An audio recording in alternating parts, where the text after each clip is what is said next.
Hello, it's me. New layout. Ah, ah.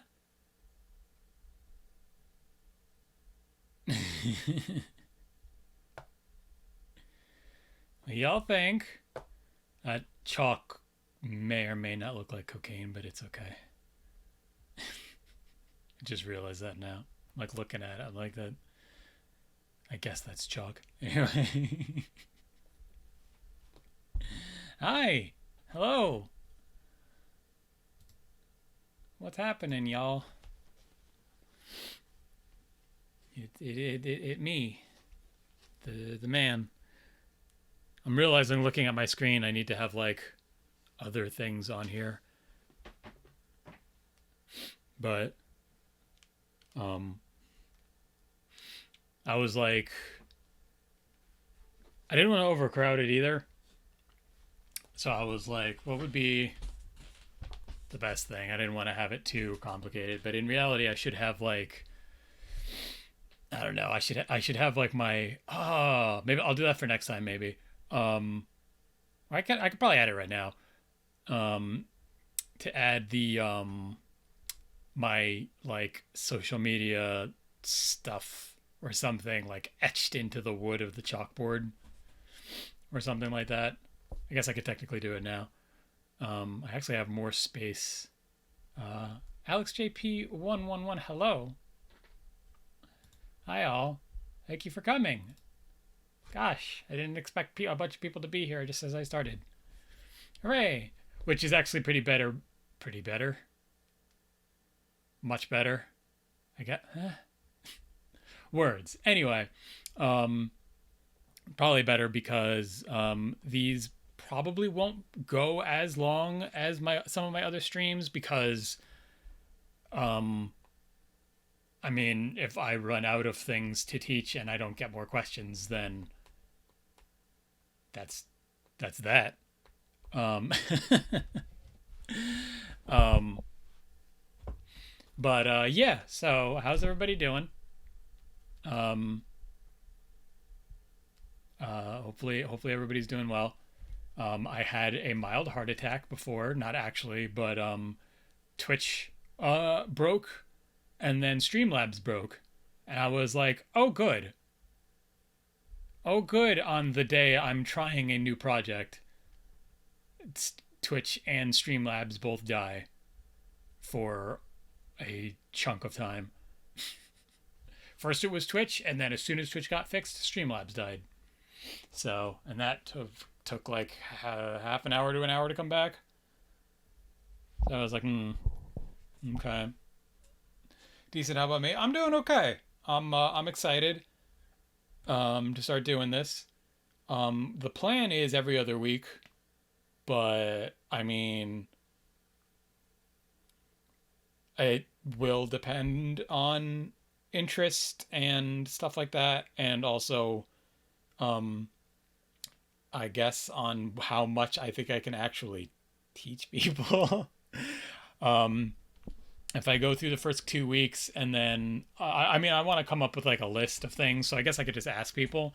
But again, that's going to depend on the interest. So like if people give me things that they want to learn that I can like incorporate into lessons, then I will have more lessons. But like if it doesn't seem like there's that much interest and I'm not getting that many questions and stuff, then I might only do it once a month. And like if I do it once a month, I'll like really plan it out. Like I'll come up with like a whole lesson plan kind of thing, I guess, for it. But for right now, it's like basically I want to just do it like topics that are art related. So I'll do so like today's going to be storyboarding. Um, Mainly because I have to storyboard for a thing. So I said, fuck it, I'll storyboard it today. I mean, I'll probably do other storyboards too. But what I figure is, since I have to storyboard something anyway, um, I'll go through different examples of like shots, like shot compositions and stuff like that, and talk about like what works and what doesn't work, um, and like some fundamentals of when you're planning animation out. And it can apply to comics too. So I guess in reality, when I said storyboarding, I should have said like storytelling through animation and comics, but we'll see. Anyway, um, but yeah, so it'll storyboarding and comics share a lot of the same kind of principles because you're telling a story and you have to have like a set amount of panels to portray what's happening, and you have to have a certain depth um, of variety. So if I mean, I could basically just get right into something here. So first I'll just do like a couple of like quick little things, and then I'll pull out like an actual like storyboard um, template, and then we'll go through that. But so like for example, with like variety stuff, well, let's say you'll see like a shot in like comics sometimes that would be like this, and they'll be like, you know, it would be like two people.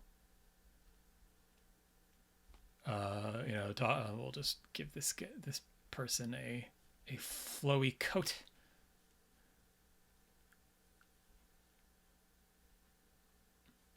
And you just have like two people standing there. Obviously, just kind of roughing this out because this isn't actually the thing. But you have that, and then it'll be like the same, literally the same panel. Like I will like, I'm literally not even gonna redraw it. I'm literally just gonna copy and paste it multiple times. Um, because it'll be like people will be having a discussion, and it'll just be like, and then this person talks, and then this person talks again, and it's like that. It really depends. Like there should be some kind of variation to that. One thing that is very important with this is um, to not change characters around. So, for example, um, you don't do something where you you don't do something where you randomly switch the camera behind and always have the person on the left be the one that's talking. Like that's just it just doesn't work for the reader. It gets confusing. Um, it's what's the term? I'm pretty sure it's called the oh now I'm forgetting 180 degree, the 180 rule, I believe. Whereas you don't go past a certain limit when you have people talking. So basically, it should always be when you have a scene. You should always have one character on the left side and one character on the right side while they're having a dialogue. If you need to show somebody this scene shifting to be like on the other side of somebody, what you would do then is you would actually like show the camera moving somehow to shift things around. Um, so in that case, you could have something like um, in that case you could have say um, so the characters are still um,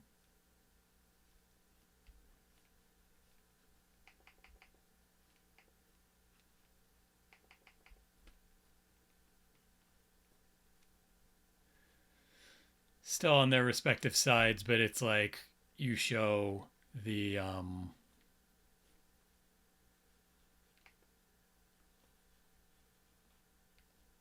and again, don't take bad quick sketches as actual how you should do this, but this is just a quick thing to talk about the rule, because then you can do that, and then if you need to shift something around, you could have, say, a shot where a person, maybe it goes like overhead to an extent, or like, something where it shows them on even ground, like if it slowly shifts over, or you can show the person start walking this way somehow, and then basically try to lead it to a thing where if you need to have the person on the other side suddenly, you um you make that person move instead of like shifting the camera weirdly all of a sudden. So there's different ways to do that, but it's always important to make sure your characters read, and that the shot makes sense. If there's some kind of big um, shot, let's say, let's get rid of that, and then um, whoop, that is not the eraser. Okay. So in that case, it's like maybe if you have like a really big shot here now where it's the two people, and then like a third person comes up, and then you somehow make it like a panel where there's like three of them standing around, then that's kind of one way to start playing around with it, because then you could have like, if you have the camera coming from this way, it would show like, this character in the middle, but that would mean this character would have to be on this person's right, so then they would be on the left panel. So left of the panel rather. So let me grab, I guess I should have done this in advance. Let me grab a storyboarding, storyboard template here. But anyway, yeah, so it's all about how things read. So if you have a if you have the characters constantly swapping sides, and sometimes it works, like I've definitely seen shows do it. It's probably not that big of a deal if you do it every once in a while. Personally, I was always taught not to do that, but I mean, if it works for some people, then that, whatever, it works then. Um, I don't know why this is giving me problems now. I mean, it wouldn't be the first stream of a new thing without some kind of hiccups, right? I mean, that's just how it goes. What I'm going to do is let's see if I bring this in here, if it's going to give me a problem. It did not. Sweet. Okay, so here's a storyboard template. Missed a bit of the camera rule. Okay, so yeah, I'll just go over it really quick again. Basically, it's if you have a character on the left and right in a scene, you should vary the shots, but you should not swap the characters' positions without some movement to explain why a character went from the right side of the screen to the left side of the screen. So you can try all different types of shots, because you want to vary up how things look. Now that I actually have the template here, so this is like a more in depth. What I actually kind of prefer is usually a smaller one, but I'm gonna go with this one because I could talk about it more because there's more to this. So um, so yeah, as you can see, there is a title. So you would usually put like the show name, episode. So let's say like, actually realizing now this is, hold on, is there space down here? There's a little space down here. In reality, I'm realizing now this is a template I have, but it does have a little bit of a small It should be a little bit bigger on top. I mean, this is the proper um, size, but it's just, I'm just going to make it a little taller. Okay, I'll just put like a white, I'll just fill it in white underneath because whatever. Anyway, I want there to be a little more room for writing on top. And that way there's a little room on the bottom if I need to write anything. So yeah, so basically you would do not the whole thing just moved. Ghosts. Ghosts, I'm telling you. Anyway, okay, we're gonna lock that layer, we're gonna lock that layer. So yes. So I'm gonna actually save this as a whole separate thing. So I'll just save it as example storyboards. No, I didn't want to save. I want to save the file. I want to save as. I'm gonna save it as file to there. Give me the freaking Clip Studio format, you dingus. I'm telling you, it's always got to be something. Okay.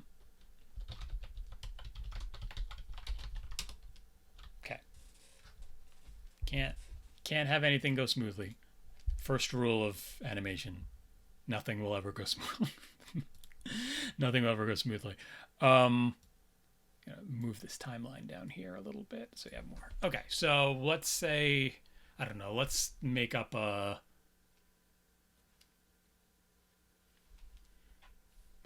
random show. We'll call it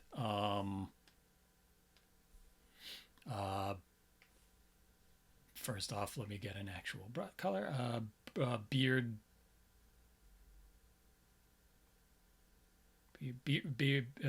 McGee. Here we go. Beardy McGee. Page 1. Beardy McGee. Episode 1. The beard.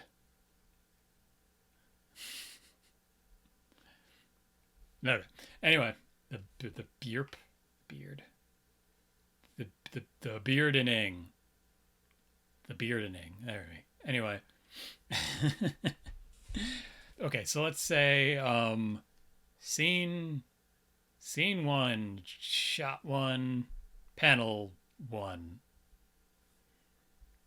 So then you would get like some kind of establishing shot, maybe. It's just boom, it's a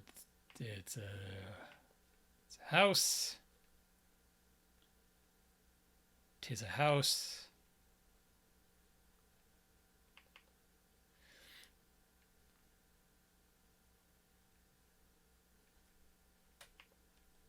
And then it's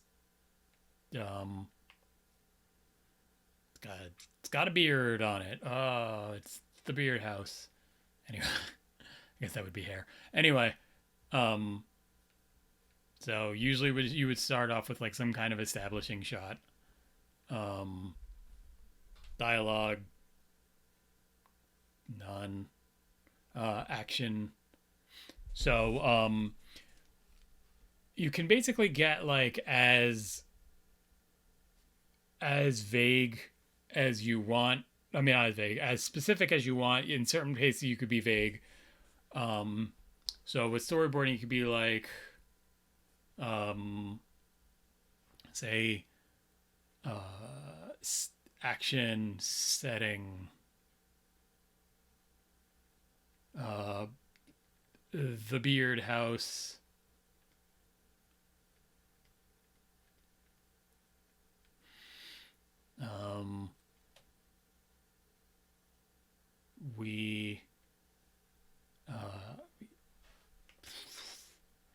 We slow zoom.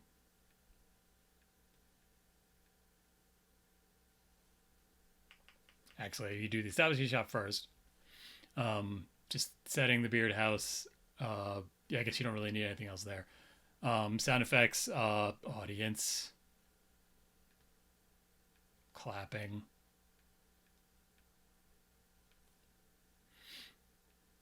And then you could have 1, 1, 2. So basically, panel wise, it's going to be just, however many things you have in the shot.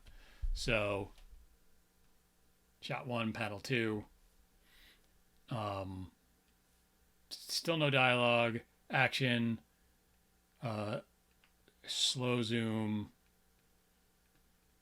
on house. So the way you show zooming is you use arrows to kind of pinch into where you're looking. So what I do is you could take like the same shot here.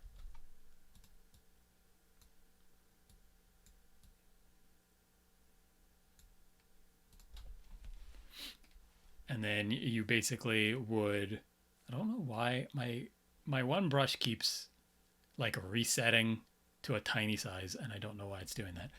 So basically, you would have arrows pointing from the corners of the screen or the corners of the panel to show the zoom, and then you would just kind of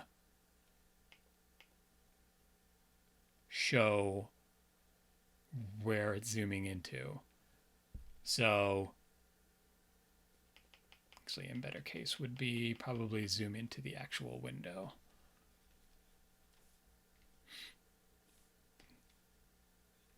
So it'd be like that, and you'd be like, okay, and then we zoom in. And it's zoom in on door and window. And then you could have 1, 1, 3, and it's like it's the same shot, and it's the door and the window. And then you have like silhouette emerges, and he walks across. So when you want to show motion, the best way to do it is with like a thick arrow to show movement. So you would have like, there's a guy here, and then you draw arrow going across to show that he goes across the window. And I mean, dialogue, still none. Action,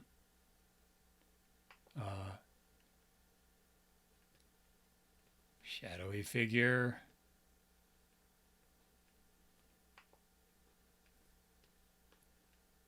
crosses left. So, and then there you go. There's your first shot.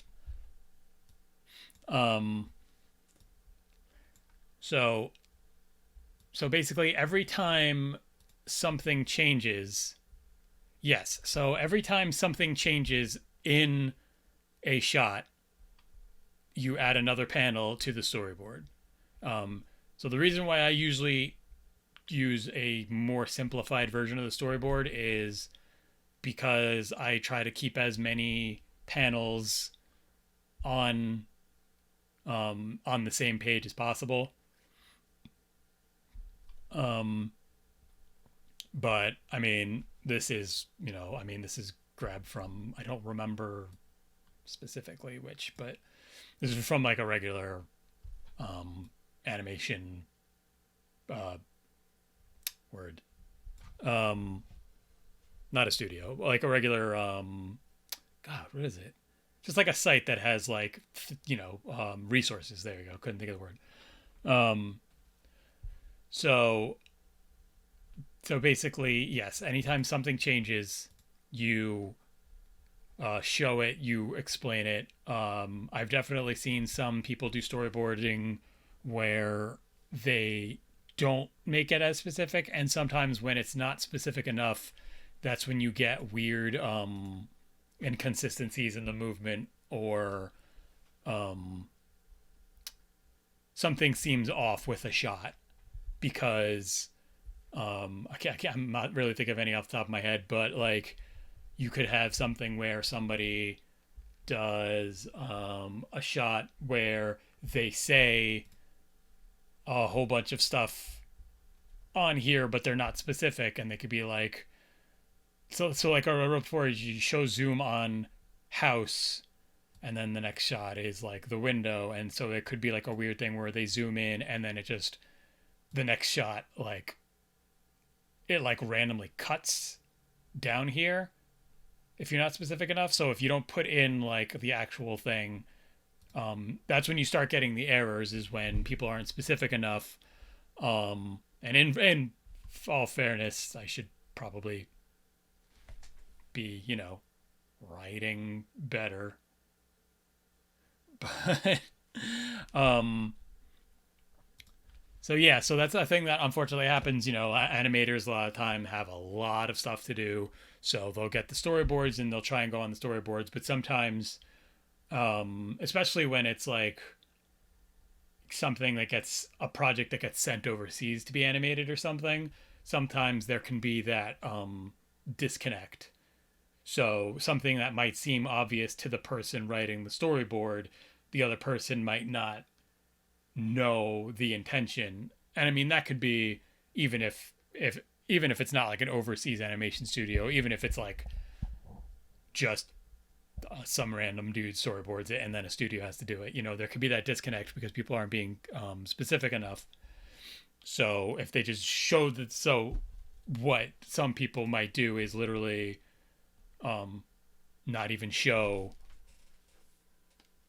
like this middle panel, and they'll just write slow zoom on house, and they won't show where they want it to zoom to. They'll just say slow zoom on house, and then it could go to this and be like shadow of a figure crosses left, and it's like, yeah, you see the window here, but like and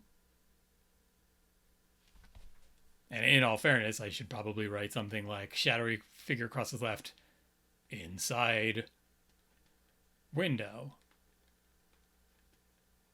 because if somebody just reads shadowy figure crosses left and the rest of it's not specific, sometimes people could like interpret things based off of this is too vague.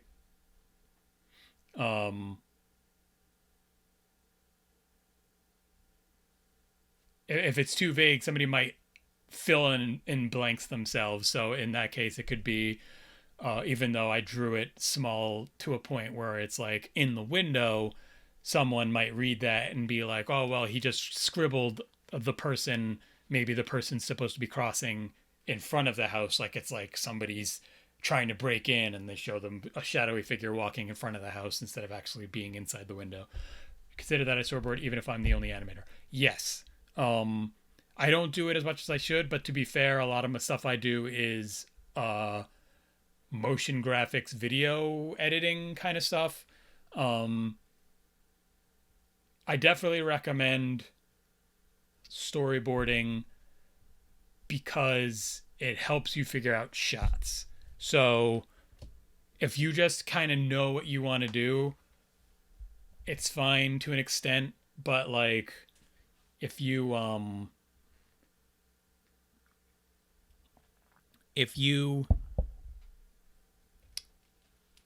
start drawing the animation and then it like you could basically plan it all, like not plan it all out, and then you start drawing it and then something can look off because you didn't plan it out in advance.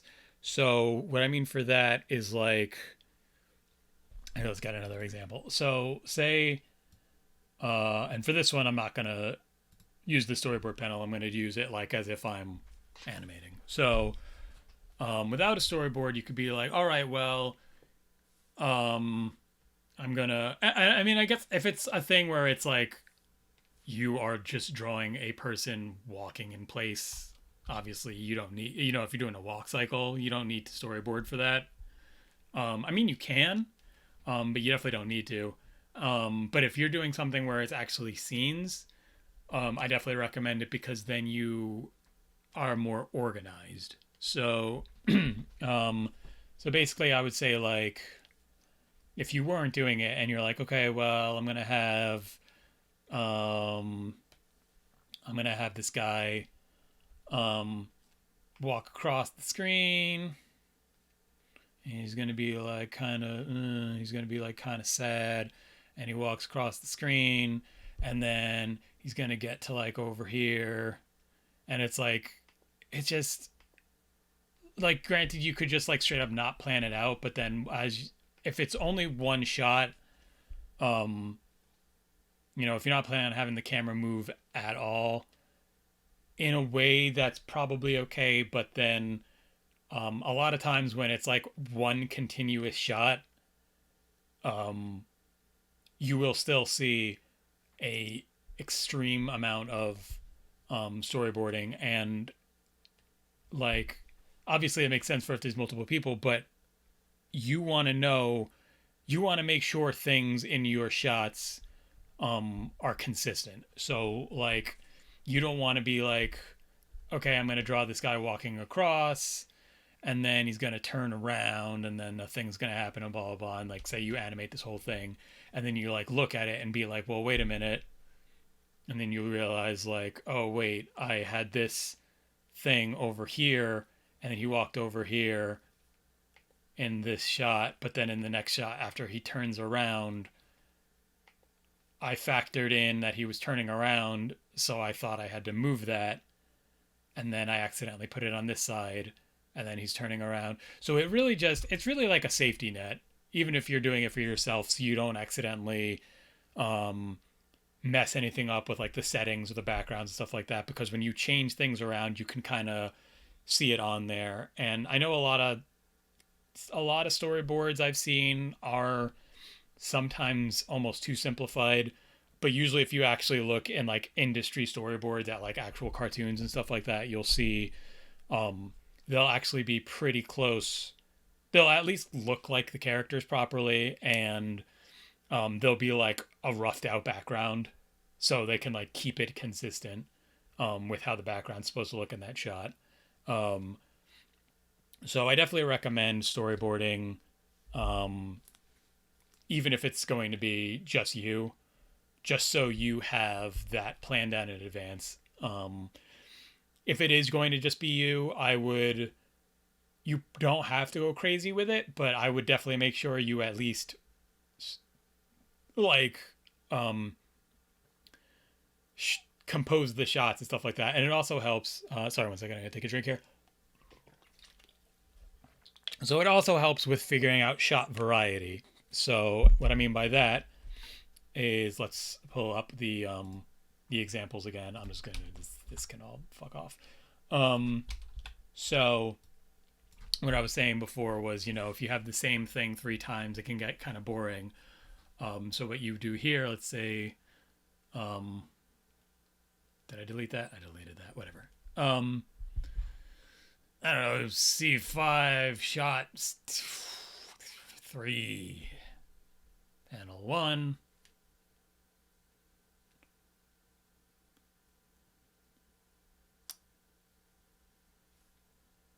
I just realized I think I used to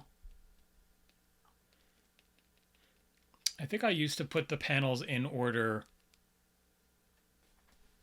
Let me double check this. I think I used to put the panels in order, like I would just number out all the panels in general. It probably let me see, shot panel panel.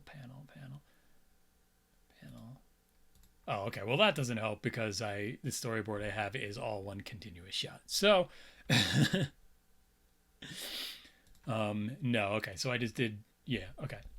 So in my other one, let me see if I could pull up a different storyboard example here that I did in the past. So it depends on what kind of storyboard you use. You can use If you use a, where is my other? I just want, just this normal storyboard, please.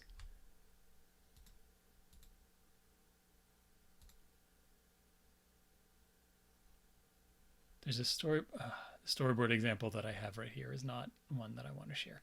Um, okay, weird. Like most of my storyboard files are gone. So anyway, hey. Um, I must have them in a different folder or something. So what you do here is, because it's a different shot, you specify the different panel and everything like that. There's other storyboards where it doesn't really give you the whole thing. It basically just says like scene, page, whatever on the bottom, and then it's like a layout more like it'll be a layout more like this, and then it'll have like little bits of space in between. And this is probably one that more people have seen. And then basically it'll just have like boxes in the corners. And there you literally like number every single panel throughout the whole storyboard, and then you could like write down, you know, page number, episode, show, blah, blah, blah, all the details you need to know for the episode and stuff like that would be down there. But in this case, so it would be like shot 3, panel 1 would be like, obviously in the middle of a show would be the fifth scene, third shot. And it would be something like the I'll use we said beard. What did I even call it before? Beard Man? Beardy McGee. I accidentally deleted it. Beardy McGee.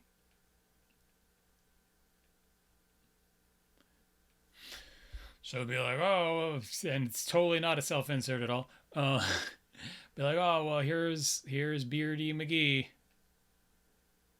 And he's talking to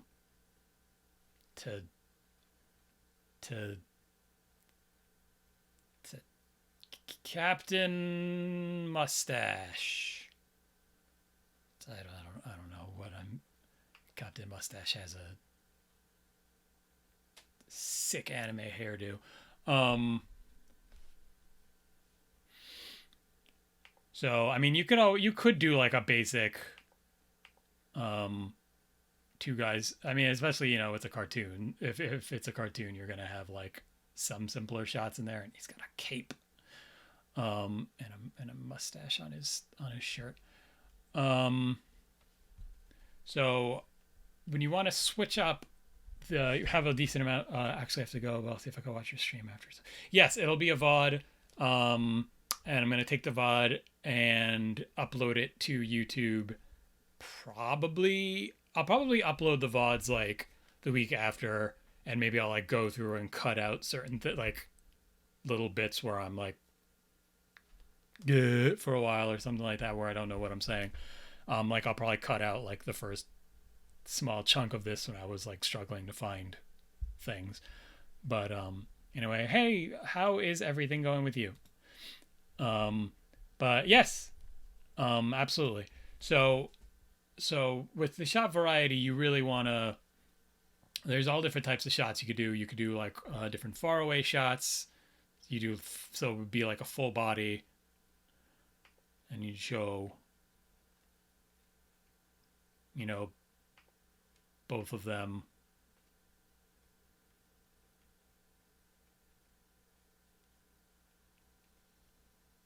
Okay, autosave. Now's not a good time. And then obviously you want to keep whatever defining things about a character you can, even if it like the camera gets really far away, you want to be able to read what character is what. So, and maybe it'll be, so if you need to show somebody turning around, you would do a reverse arrow. So let's be like, oh, well, Captain Mustache has to go save the world. And he turns around, He's got a sick hairdo. And his head is also bigger now, but whatever. And it's like, oh, I gotta go save the day. So I'm gonna go this way. And then, so that would be a full body shot when you actually see, um, you know, the full bodies. Um, and then you could do like a reverse over the shoulder. So it's like, well, he's walking away, but Beardy McGee has an interjection. So now all of a sudden we cut to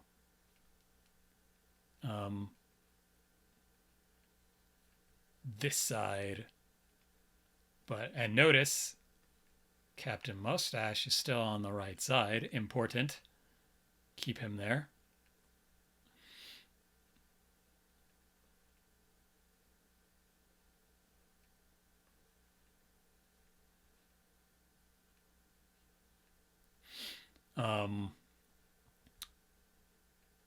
May or may not be the Pringles guy.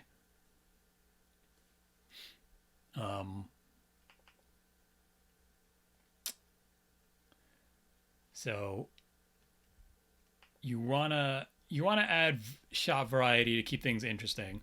Not too bad. Been a chill day. How's stream been? How's your how's your good? Good. All good. All good things. All pretty good. So yes. So you want to vary it up so it doesn't get boring. And also it's just more dynamic and more fun to look at, as well as more interesting to draw. So if you are the animator, you don't it's really gonna honestly get boring for you and the viewers if you just kind of keep going with the same kind of shot over and over again. So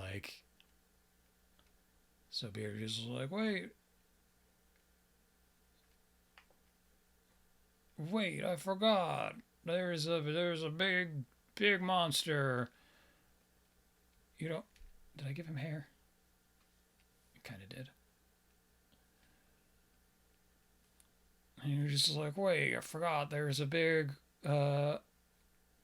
monster.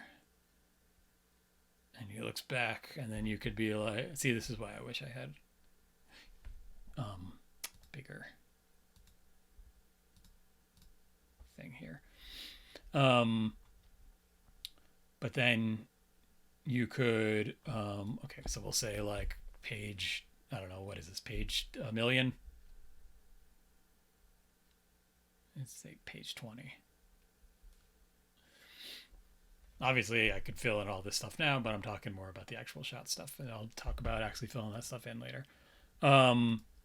So then you'd be like, all right, well, next page. Let's see, that page was 20. You know what? I'm going to grab this Beardy McGee here, and I'm going to put that on its own layer.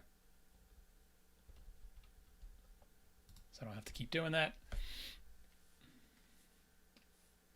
Oh yes, and then don't forget to label every shot. So it's scene 5, shot 3, panel 2, or no, shot 4, because that shot changes, panel 1. Scene 5, shot changes, shot 5, panel 1. So then you can kind of change that and be like, well, you know what? We're gonna have him be like, there's a monster out there, and then we could bring this over, and then have the camera pan just a little bit. You could show the camera panning be it's like a thin line for the camera. And you could be, and you would write like camera pans, and that would be the second panel of 5-5. And he's like, and you're like, he looks away, and his arm drops.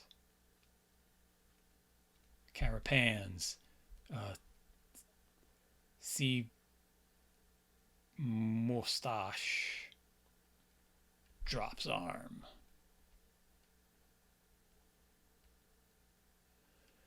And then action. Zoom on. See mustache. And then it would be like,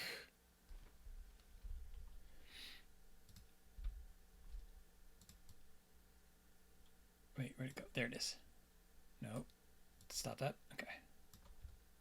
Actually, I should. Hold on. Yes. Okay. And then so it's like you could grab this. So, and that's a fun thing too, is like if you want to show it, you don't have to go like absolutely crazy and redraw the shot every single time. If you're just kind of like changing a couple things, you could basically like, okay, it's paneled over, it's moved over now, get rid of the arrows, and then, add whatever you need. And you'd be like, you go zoom in, and then this is a continuous shot, so it's like you don't change the shot either. So it'd be like 5-5, 3 and 4, because when you zoom, it doesn't reset the shot. So basically, I guess I should just explain the difference there. So the difference between a scene and a shot is a scene is like a whole new thing is happening, a whole new element of the story is happening, and the shot is in that scene. Each time the camera changes, and each time the characters move position in like not necessarily in a shot. So it would be like, obviously, if it's a stationary shot and somebody walks across the screen, that's the same shot, but it would be a different panel. But for the different shot, so it's like when I went before, it is the where'd it go? It is each time the camera changes to a different thing, it's a different shot. So like obviously if I had this set that it zoomed out and then the camera moved to show this without cutting at all, without the shot stopping at all, then that would all be one continuous shot, because it's the camera would be zooming out and then the camera itself is moving and the viewer would be seeing that continuous movement. So as long as it's a continuous thing and there's no jump in what's happening, there's no abruptness to like a camera change, then it is all one continuous shot. So like what I'm doing here again is all one continuous shot. So it zooms in and then it's his face. And so zoomed in on his face here. And you get extra detailed because it's a zoom in. I mean, that's why personal preference is like the closer it is, the more detailed you make it. But I have seen things where people keep, because they have the patience of a saint, they will draw everything as over the top detailed as if they were literally doing the entire animation of the show, and be like, you are a god. And I have done that before, but like for like, group projects and stuff like that, is you put in as much detail, but a lot of times, it's still pretty rough. But I've definitely seen some like cartoon storyboards where it literally looks like it could be like just the line art of the scene because the storyboard artist put so much like detail into it, and it's like that's good. You know, the more detail you put in the storyboards, the more you're going to know what's going on, the more the animators are going to know what's going on, the director, everybody's going to understand it better. um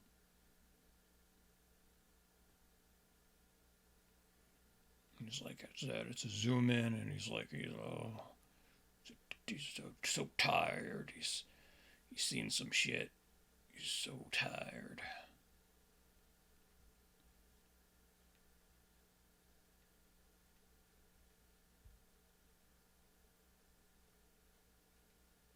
Now he suddenly has ears because I didn't put them on before.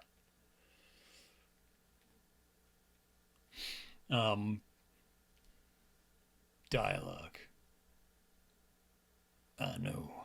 Dot dot dot. I guess I should put the other dot. Be like, I didn't put on the other. Do. Okay, so I'm gonna real quick write all the things out for this, and then we can talk about everything. So, for the first panel, it's of dialogue. Um, uh, B. McGee. Thanks, Captain.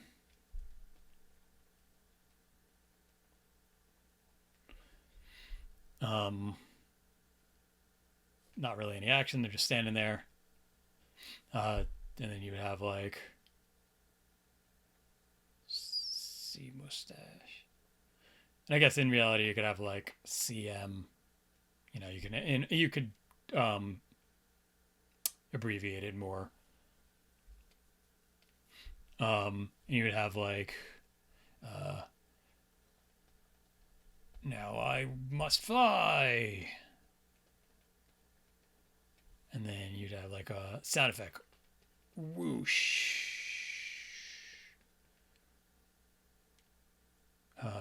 CM turns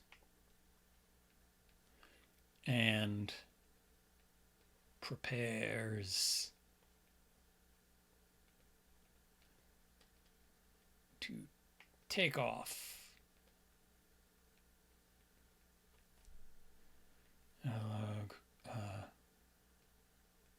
BM. Anyway.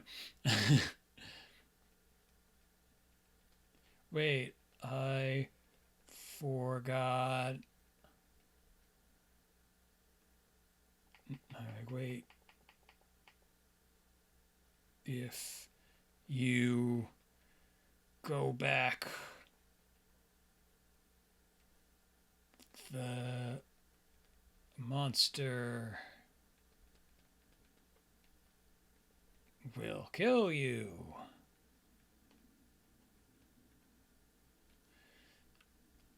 BM reaches forward in a panic. No sound effect. And then no dialogue. And then no dialogue. I know. So yeah. So here we'll go through the whole shot. It'll be fun. It'll be a reading here. So here we have a upper body shot of the two with the.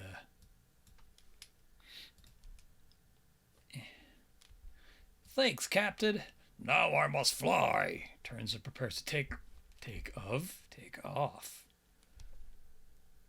Whoosh, turns around really fast. My phone goes off. Why is it doing that? What? That's weird. Phone randomly told me it did some kind of scheduling for my battery charger. That doesn't make any sense. Anyway, yep, and that's all in here too. That's dialogue. Uh, Wait, if you go back, the boss will kill you. Good. Next shot.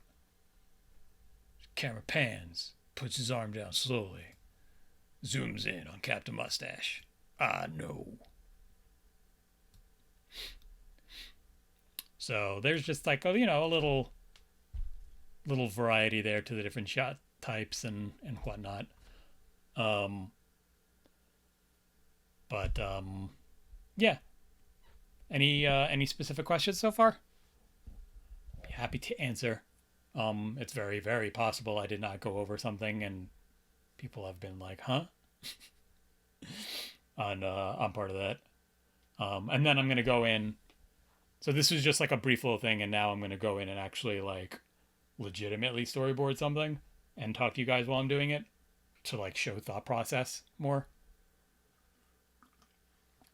Thank you, I appreciate it. Um, but yeah, do you have any specific any questions on study basic stuff so far? Um, because I am more than happy to answer any questions.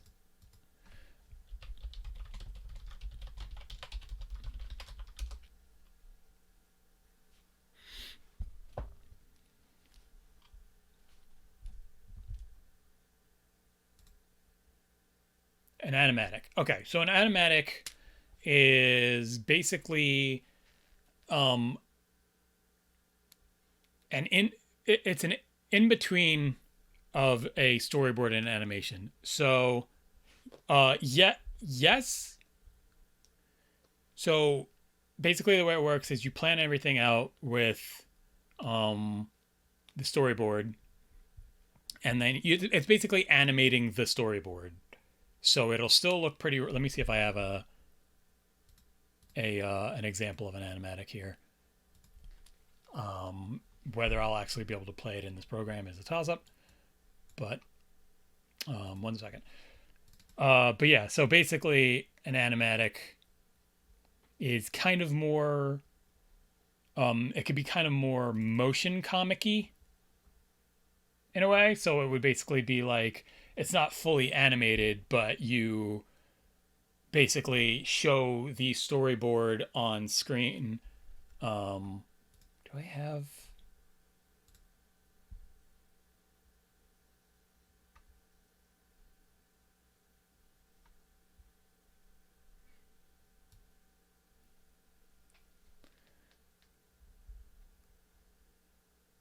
See Rise of the Teenage. Yeah, so animatics, and I mean, it'll vary. Some animatics are like, they'll be extremely in depth, but in reality, a lot of times when somebody does an animatic, they could do kind of like a pitch thing. So let me see if this will let me bring. This isn't old. This is from what 7 years ago, I think, when I did this. Um, I have this is may or may not be embarrassing. I don't even know if this is gonna let me bring this in. Import movie. Okay. So, um,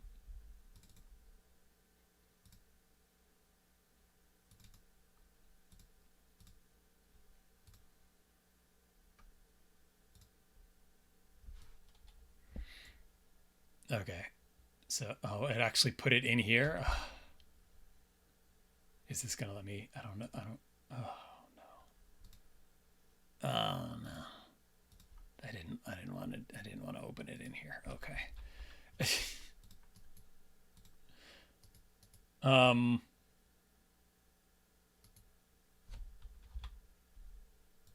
Let me see if I can. Maybe if I open it in a separate program and then shift this over to that program. Um. Oh, I can open something up in After Effects. Let me boot up After Effects real quick. Um, yeah, so it would be easier for me to show you. But basically, so instead of this just being drawings of this happening, it would be somebody would actually do this. So it would be, but it would still be like not the final um version. So it would be something like, let me close out of Photoshop here. It would be something like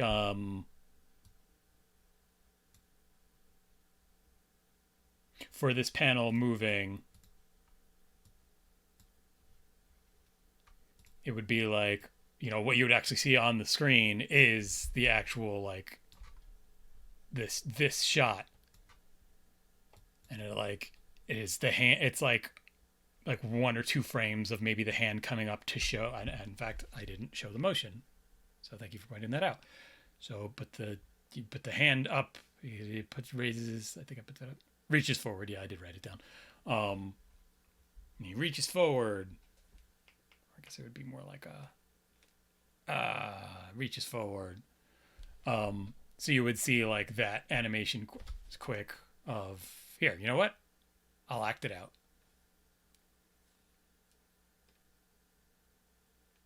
And you would actually be like, no, we see it. No, but they'll kill you. And then you actually see the shot move, and then it actually zooms in on his face, and he goes, "I know."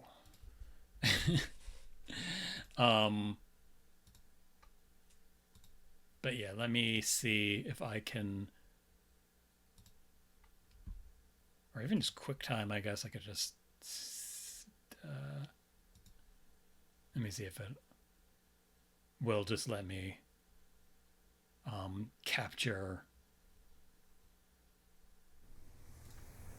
Okay, so I'm going to attempt to capture this shitty old animatic I did. So bear with me for a second. Um, Window capture. No promises. Oh, there it is.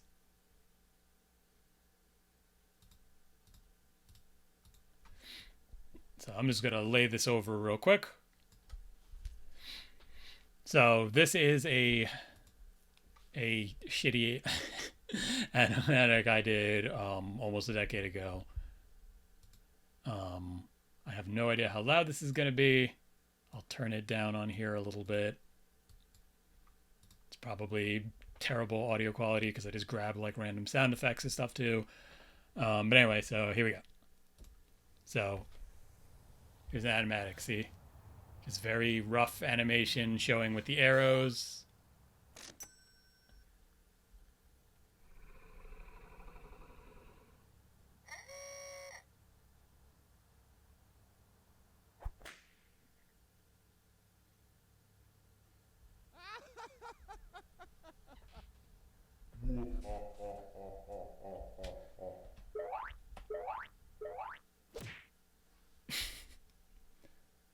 So there's that. So that's I'll actually, you know what? I'll keep I'll go through this again with like different shots. Okay, so here we have an establishing shot. It's a alleyway. In reality, I could have like, you know, made it darker to show it was an alleyway or something. Again, this was from when I was in college. Like one of my first storyboarding projects that I turned into an animatic.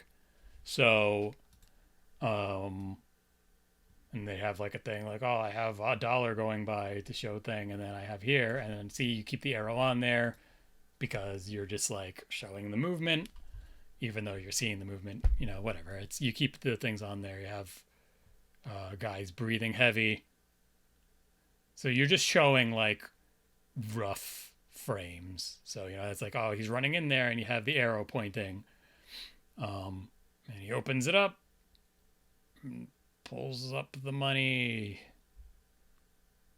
and see, so there's a variety of different shots. So that we have the establishing shot, and then an over the shoulder of him looking at the bag of money he stole, and you have a close up here of him with the money.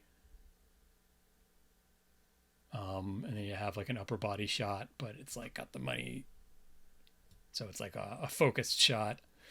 And here's a full body, but what is the actual? I'm sorry, I'm trying to remember the term for when it's a. It's kind of a wide shot.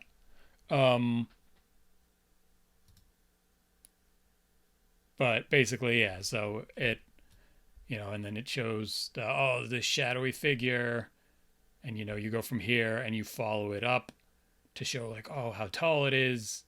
It's getting bigger and bigger. And then you have a medium shot. So a medium shot would be like when it's kind of most of the body, but not a full body shot. And see, this is a good way to show to change around. So he goes to the left side, and then you put him on the right side and turn him around to explain why he's on the right side of the screen now, and then have a character appear on the left side.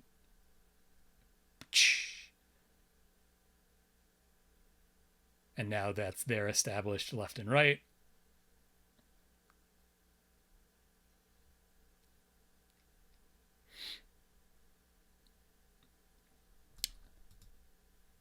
And then you have a two shot here. And a two shot is basically when it is, two characters with kind of a close up on each character.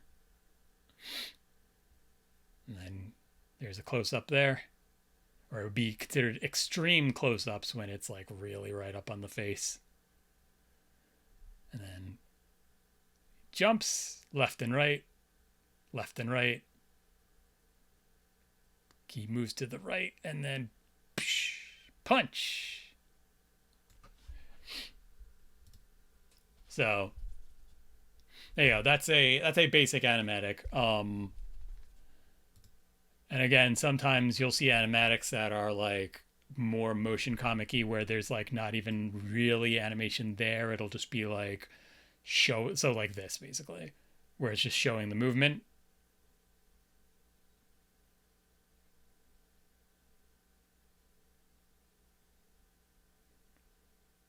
So it'll just be the frames to show the action that the characters are doing.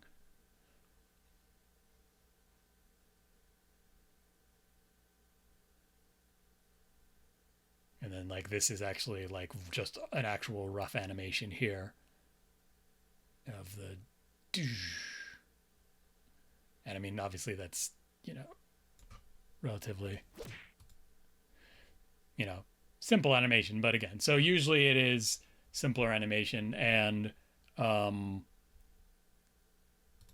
there are absolutely you'll look at professional shows and it'll be like Rise of the Ninja Turtles and stuff like that. We'll have stuff like fully animated animatics basically, and it's like a lot of times that's not necessarily how people do animatics, but when you're in an actual like regular studio, then yeah, you would do that because that's like super high budget thing and you've got like multiple people working on the animatic. So when it's like a storyboarder making an animatic, a lot of times it won't be that in depth. It'll be literally basically what I showed you of very simple things moving around to show the movement, to show the variety of the camera shots and stuff like that. Because sometimes, even if a storyboard is detailed, sometimes it doesn't come across fully. So basically, like I said, animatic would be a storyboard brought to life is the best way to put it, to show like the full examples of what you want to do in that shot or in those shots and in those scenes. Okay, so now what I'm going to do, I'm actually going to take, let me see. Okay, well okay, so do you have any other questions before I take like I don't really necessarily need to take a break, but Oh, of course, yeah. I don't know if I have better example. I'm sure I have like quote unquote better examples, but I didn't want this to just be like me showing off a bunch of random shit. Um,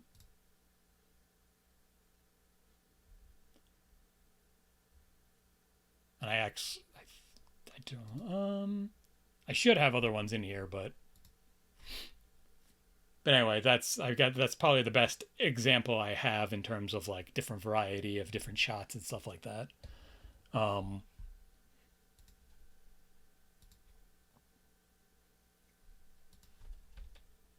but yeah, if you have any other specific questions, um, let me know. Oh, here's another storyboard of a. I only have one page of it on here for some reason. I did find the rest of them recently, but um, this was like I had to storyboard out a like action scene kind of thing. So here's only one page from it. But so this is what the other type of form of storyboard I was talking about, basically. Um, where it's like you could put you would do like blank dot blank. So it would be like 7.1, 7.2, and it would just be like understood that it was like shot 7 or whatever for each thing. Um, but again, so a lot of these, it might depend on the project. Um, they might have different. The director might have like different preferences of what kind of storyboards they want people to use. So like for this one, it's like medium shot of Vespa's back, overlook of the city, walks forward, rotating arm, sound, bones popping. And Vespa drops off the screen. I have the arrow that shows off screen, whoosh, sound. And then you could like literally write cut for when you want to go to the next shot. And it shows him landing on top of a neighboring building. And it's establishing, um, what is that? Long shot? Believe I wrote LS. I believe long shot. Um, Vespa drops in from off screen. OS being off screen, and then it cuts again to the next shot, and it's immediate. And you draw. Um, this is what I actually forgot. I used to do this a lot. You just literally draw right in like the type of shot it is, which is what you should do. Um, but it's like he peers into the sky, and then it's a POV, pan across interior. Camera pans across the room. Vespa. Let's see what we got here. And there's a table with snacks. Yo, snacks? Might have to hit those on the way out. And then when you want to show a panning shot, what you do is you draw the entire shot across um, multiple panels. So that's why, again, another reason why I kind of prefer this a lot of the time. I have to find my template for this one. I can't seem to find it. I'll have to try and find it at some point. But see, this is fine for if you need to do like vertical stuff, like panning down. But you don't get the option of showing like a full pan. I guess you can like kind of draw it into this, but personally, I like this better because then it's like if you really need to pan down on this, then you can kind of take over other spots on this too. But the best one is it's driving me crazy that I can't find it. There's another one I have that is literally like the most simplified version of these. Oh, I actually found the storyboard. This one is one I just roughed out. Like I didn't even use a thing for this. The storyboard of that animatic I showed. So this one was like, um, you know, I had just I don't know. I don't even know how to describe it. Again, it was a long, long time ago. It was like 8 years ago. Um, so it's basically I just kind of drew it out with the arrows. And this is kind of what I was talking about before in terms of needing a storyboard, even if it's just you doing it, because this was all just me. Even though I didn't have to write the things down for myself on here. And I think later on I did re-storyboard this on an actual storyboard thing, but this was just like I was roughing it out in class. We didn't actually have storyboard things. We had to just like draw the panels out without storyboard templates. Um, so yeah, so obviously I just number this or whatever like that. But it is good, whether or not you are the only person working on a project or not, to to to plan everything out for yourself so you can see, your shots, and you could see your variety, and you can be like, make sure everything's like, oh, this character's on the left all the time, this character's on the right all the time. What does that sound? Windows making a sound. It is cold. I think my window's like getting a little, that sound when your house just kind of like settles. It's like when it's cold, your house like expands and contracts and whatever. So if you hear random clicking sounds, hopefully my mic doesn't pick that up. But that's what that is. Okay, 1 second. I take a quick drink here.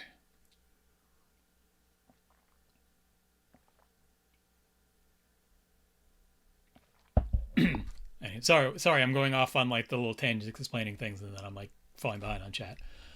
Is there an optimal way of storyboarding? Yeah, it really does. It really is a preference. I don't have to scratch that. I'll answer both questions. It really does come down to personal preference, and it depends on the project. The more specific you are, the more other people will understand what's happening. So even if it's a thing like,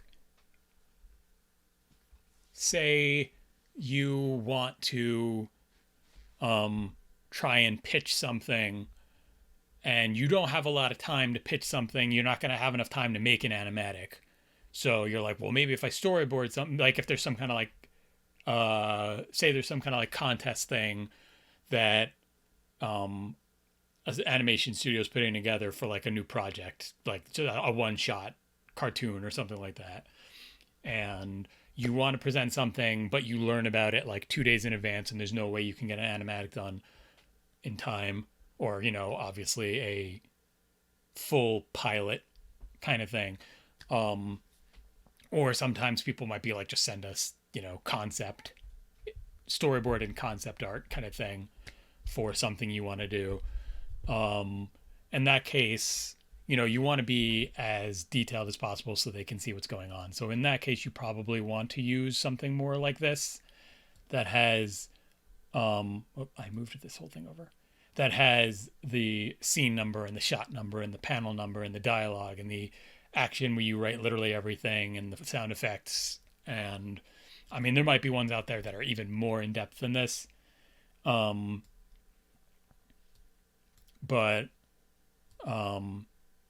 yeah, so you would, if you're actually promoting a thing, or trying to pitch something to somebody, the more specific you are, the more they'll understand what your vision is. Otherwise, in terms of like vertical or horizontal, it's really however you feel reads better. Um, Different types of shots. Yeah. Okay. So I'll, let me see here.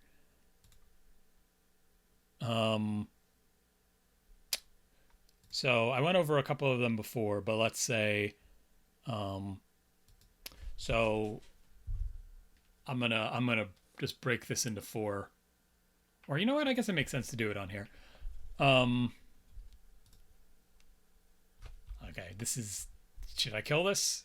No. I can't kill Captain Mustache. It's possible. Okay.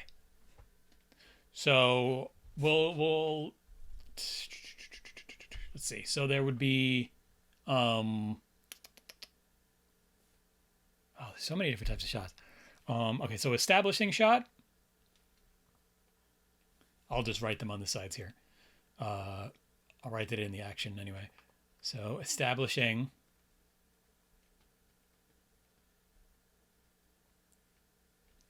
is like the setting, basically. So it would be, you know, you do like a city.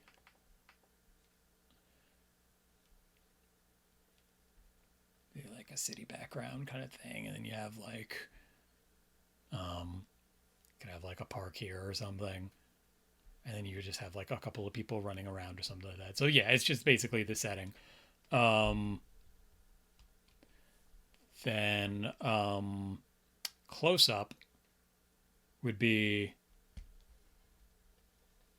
so there's two different types. There's close up, which is like upper body, like head, neck, like a bust shot is another, I think, another term people use. So in that way you can kind of like see the bodies to an extent. So it's probably, yeah, probably like that would be like a close up. Actually, in that case, that would be considered a two shot. So we'll do. Um, so here's a close up. Really wish this. I think I'm actually gonna have to change my thing here. This for some reason keeps changing on me, and I don't want to have to keep accidentally screwing up the size and going back and changing it. Or not that one. Let's try that one. Yes, okay. That's fine. Or not. Why are these so like not that dark? There we go. Okay.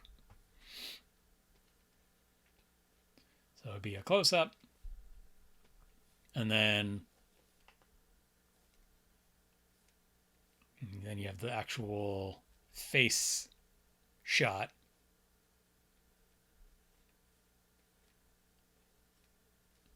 Would be the extreme close up. That is the worst establishing shot I could have ever come up with.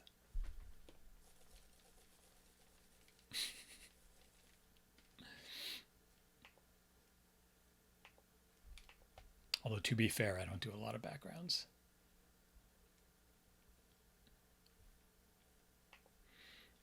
But yeah, let's just real quick make this like a legitimate establishing shot here.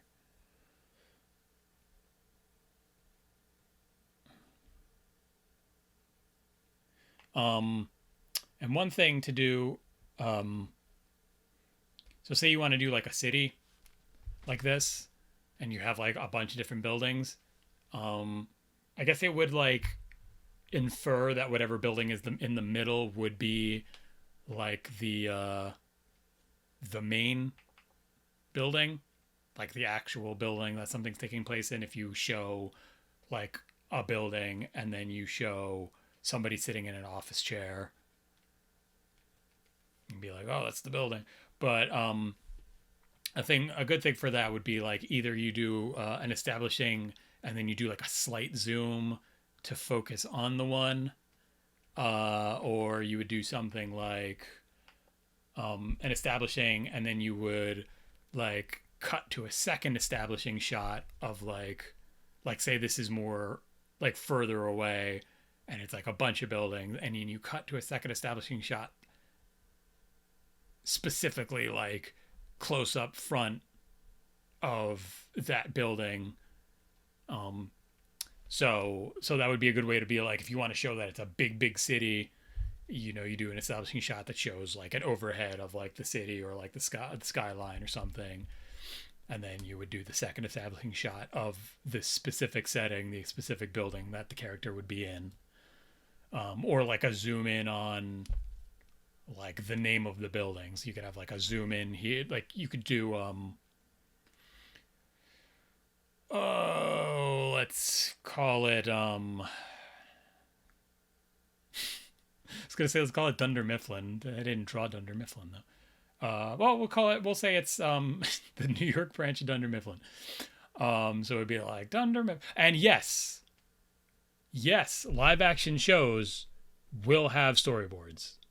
Not all the time, but a lot of the time people will rough out storyboards so they know how the shots are supposed to go. If The Office had storyboards, I want to see them. I have no idea if there was any kind of storyboards for The Office. But if there were, good Lord, do I want those.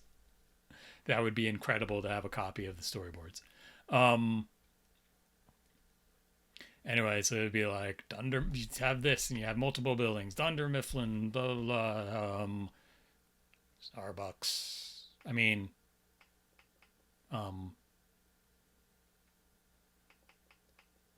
Star Lux. um, Pizza Pal. I don't know. Anyway, you get it.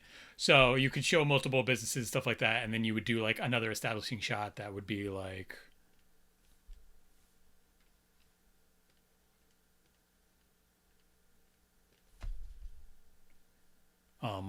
I'm not 100%, I'm trying to remember if there's a specific term for it. I don't know if it would be considered like a close-up establishing shot or something.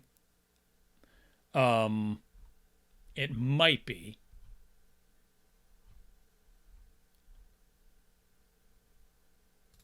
Um but yeah, so if it's like then all of a sudden you show the building and oh, and here I could show a different type of shot while I'm doing this actually, so it's perfect. Um so and you say you have the building and it's like it's a looking up at the building shot. And you got Thunder Mifflin because I have no life and attribute The Office to way too many things. So that would be an establishing shot, but it would also be a low angle. So it would be because it's somebody that's lower looking up at something. So then you would have a low angle establishing shot.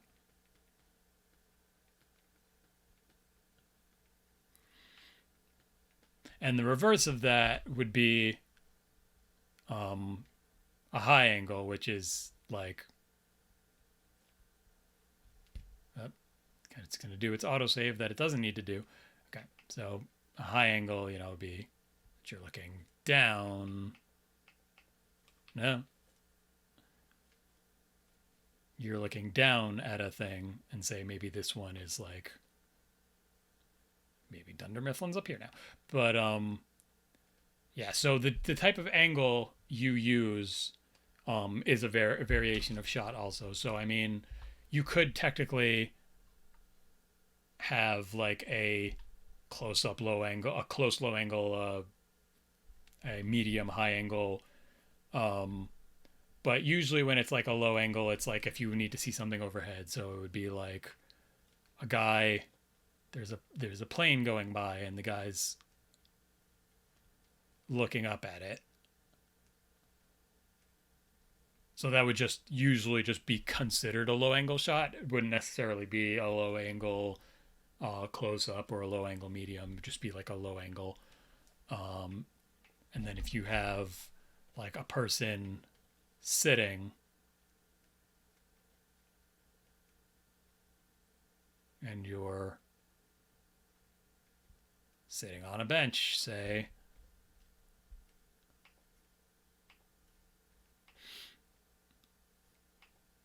it's a good bench anyway, and they're looking up at the thing then that's a high angle. So I could see now I'm like thinking about it, and I feel like maybe when I was in college I got a little confused.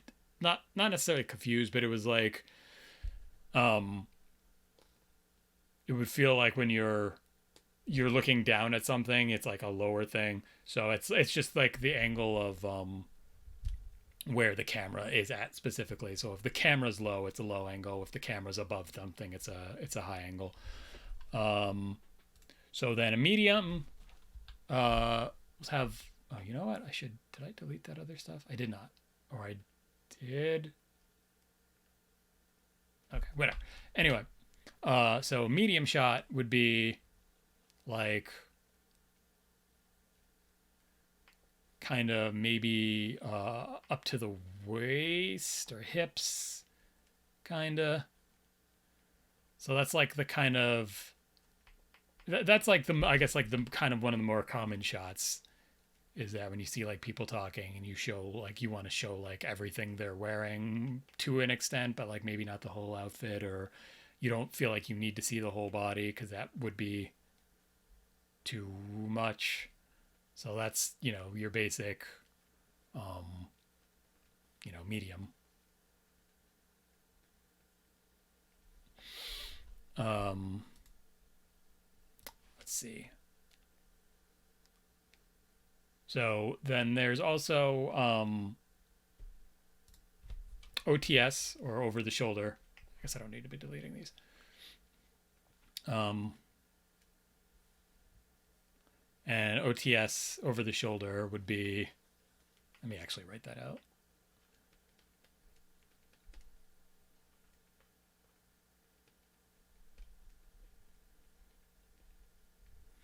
um Basically the best way to say it is every name of the shot has to do with what the camera's doing. So if it's the guy looking at a person, here's the shoulder. The camera's looking over the shoulder at the other person.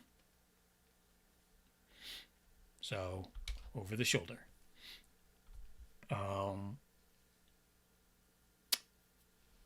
Let's see, what else do we have? Point of view, which is, I mean, obviously that would be the main character, is the character that is looking at the thing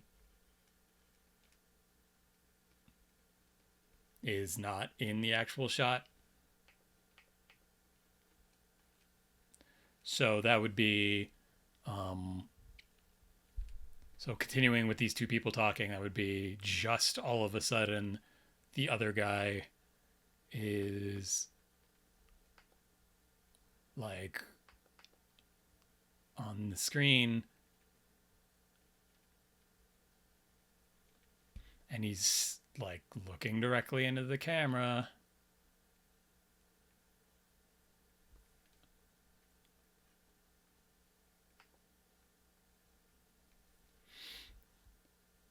So here, let me put a no smoking sign on his shirt to explain that. So that's a good shot right here, right? It's the shittiest shot. Anyway, I'm realizing now that this looks like it's all squished or something. It is not. It is. Here, we'll put the belt loop there to explain that that is not extremely stubby legs. That is just cutting off there. Anyway, so let's see what else we have. We have well, there's like wide shots, which is what it sounds like, I guess is the best way to describe it, is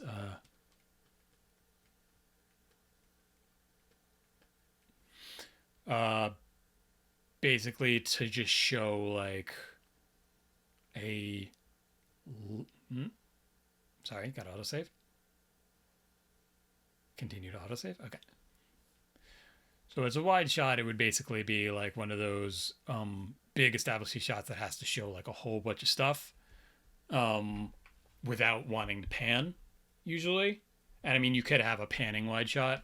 So if it's, say, you have to show a farm and you don't want to be like you want to show the entire farm or something, but you don't want to have to spend like 10 seconds panning across the whole thing, whatever. And then you would have like, so the wide shot would be like, you could have the house and the barn there, and there's the farm, and there's the cows, or whatever monstrosity that is. Um,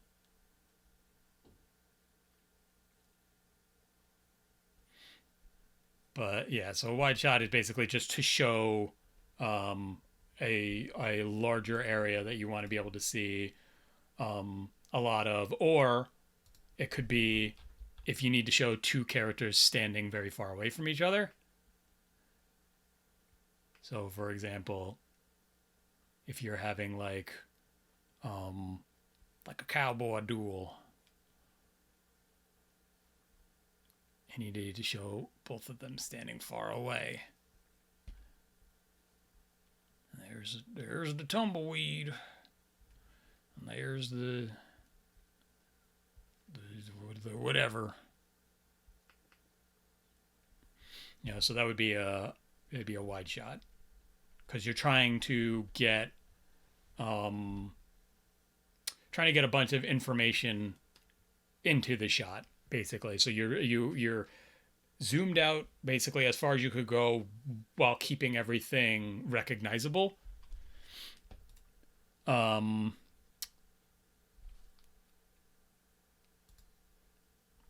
And then you would have something like I said before, like the two shot, which would be something like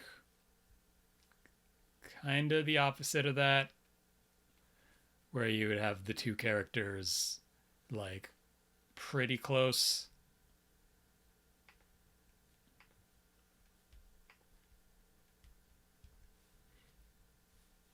And then you could have like some kind of like whatever happening in the background, but it's like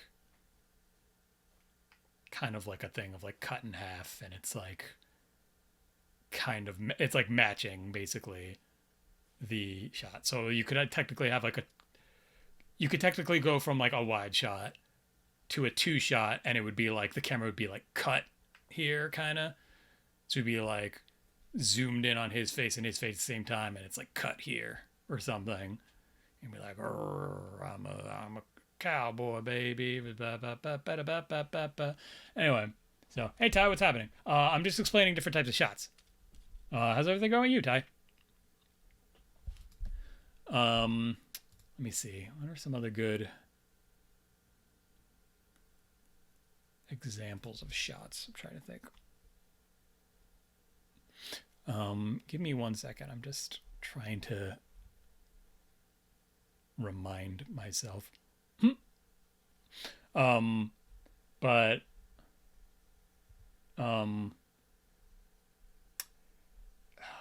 I mean, there's a whole lot of different types of shots. Basically, there's the extreme, and pardon me, I did actually have to like look at stuff I have to like remind myself of some of them.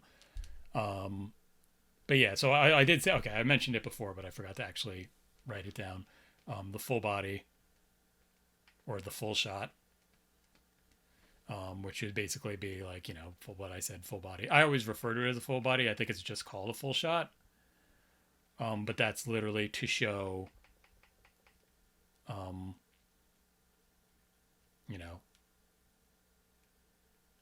person's whole body. So a lot of times it'll be like if somebody's, I don't know what the hell kind of pose that is. So maybe if you need to show somebody like jogging,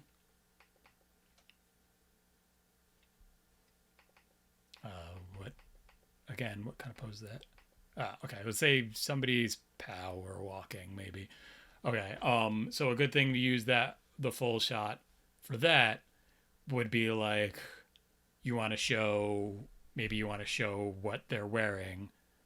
Because if you did like a close up and you see somebody moving fast and you don't actually see what they're wearing, the audience might like assume they're being chased or something. Um, so you can so you can do like a full shot of somebody wearing like, workout clothes, and they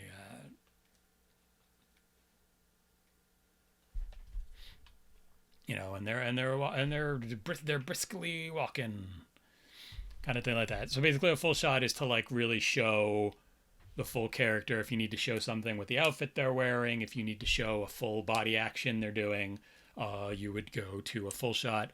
And then once you have the full shot of them doing that, you can really go to like the medium shot and like close up and stuff like that. But it's like to not necessarily an establishing shot, but it establishes what that character is doing if it's like a full body thing. Or I mean, it doesn't necessarily even have to be a full body thing, but if you want to show that somebody's sitting at their desk, and you just show them sitting at the desk, a full shot of them sitting. I almost said, I mean, you could do a full shot of them shitting if you need to show them in the bathroom.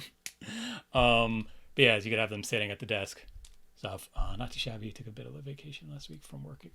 That's good. That's good. I'm glad to hear that. Yeah, taking breaks is good.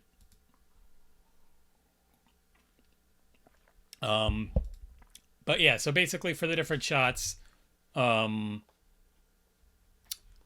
can basically slap the word extreme onto different shots if you need to do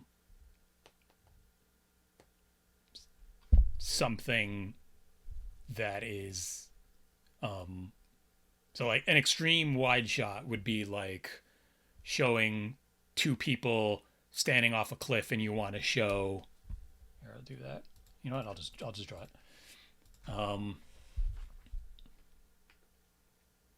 Make it cool. Extreme wide shot. And that would be like it'd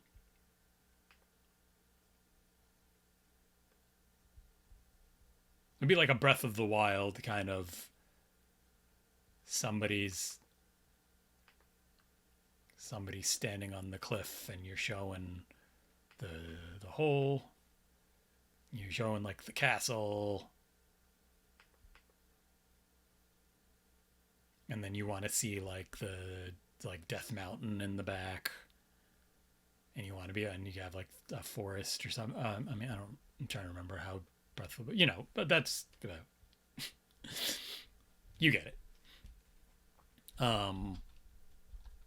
Or like you could do it for like, for the example of like Link climbing up the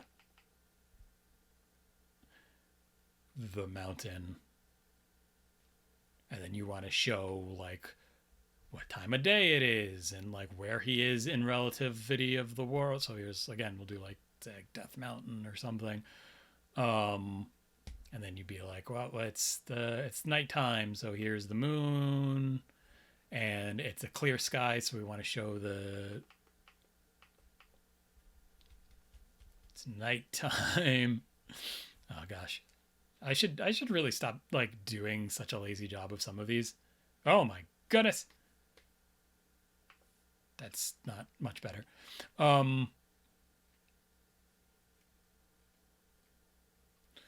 But yeah, it's really a way to just like show everything that's going on if you were to stick with like the extreme wide shot, which can obviously be used for establishing too, but usually it would like probably have a character in it somewhere. So establishing might not necessarily have the character in it. It is literally just to show the setting. But if it is like showing the character doing an action with a broad landscape to show like scale or something of like how difficult their thing is. So like in this case, it's like, oh, you show Link here, but it's like, oh, look how look how small the mountains look compared to him. Wow, they must be, this thing he's scaling must be huge. It must be even bigger, blah, blah, blah, that kind of stuff. So it really helps drive that stuff home. Professor, you in the corner there. Yeah, I think it's cute. I put a little hee-ho face on the tie. um, I could probably, actually, I should, hold on. I should bring the chat down a little bit so it's not, well, maybe not. We'll do that for now. Lock the, I got my little mug on the right there with all the hee ho boys in it. My chalk. There's probably more I should put on here, but I was like, well, what's a good way to really focus on what's happening without making it too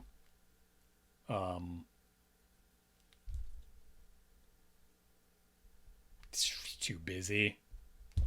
So I don't really know if I need anything else here. I was saying before I might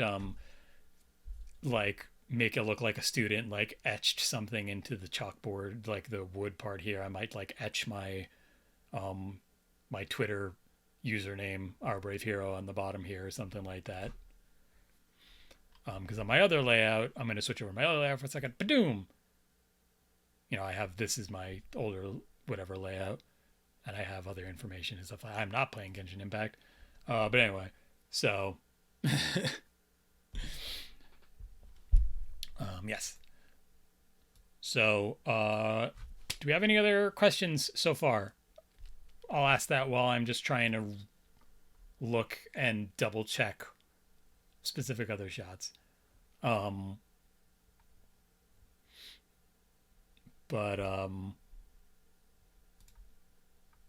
for the most part, I think I covered the most usual shots.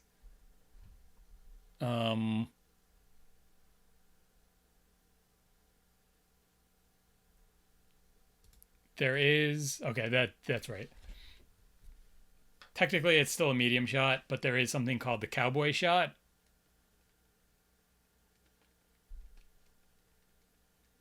And that is basically if you need to show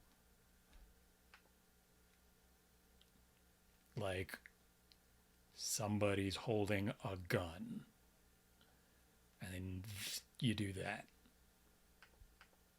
So the cowboy shot is almost a little, it could be a little bit zoomed out from a medium shot, because you want to be able to show oh, he's got a gun and he's whatever. So in Star Wars, when Han Solo is they're establishing that he has a gun on him, and you do this kind of shot. It's a cowboy shot, and it was specifically made for westerns, because they were we need to show that the dude has a gun, so we need to zoom out a little bit.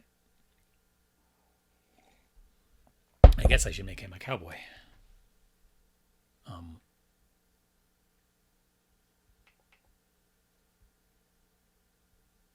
Yeehaw. Anyway, okay.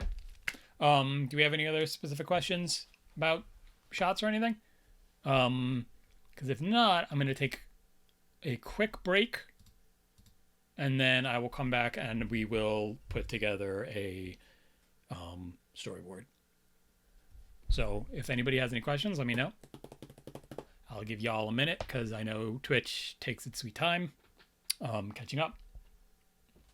So what I am going to do, while I'm giving you guys that minute, I'll explain what I'm going to do next. I'm going to storyboard for a scene that already exists, but I'm going to change it. So, which is actually really good practice. If you want to learn storyboarding, is to take, go find a cartoon, maybe one that doesn't have a lot of variety to it, and grab a shot or a scene from that and try to storyboard it.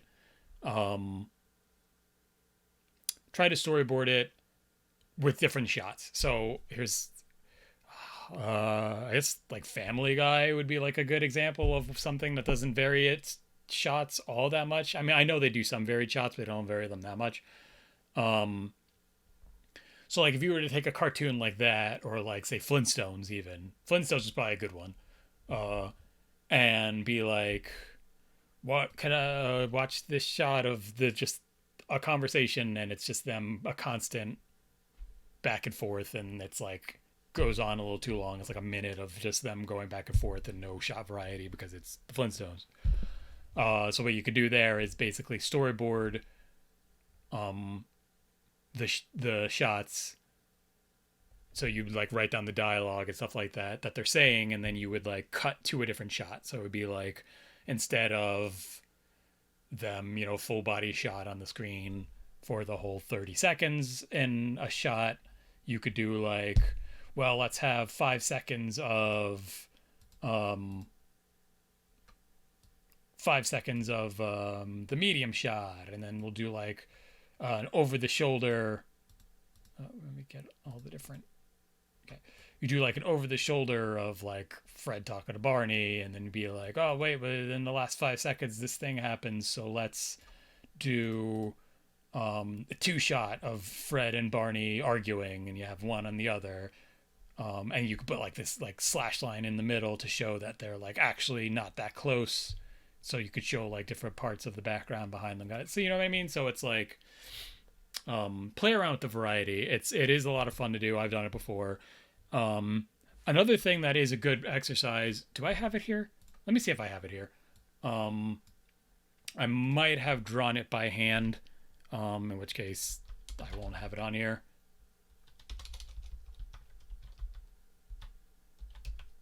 I'll have to see if I could find it. Maybe I'll bring it to like the next one.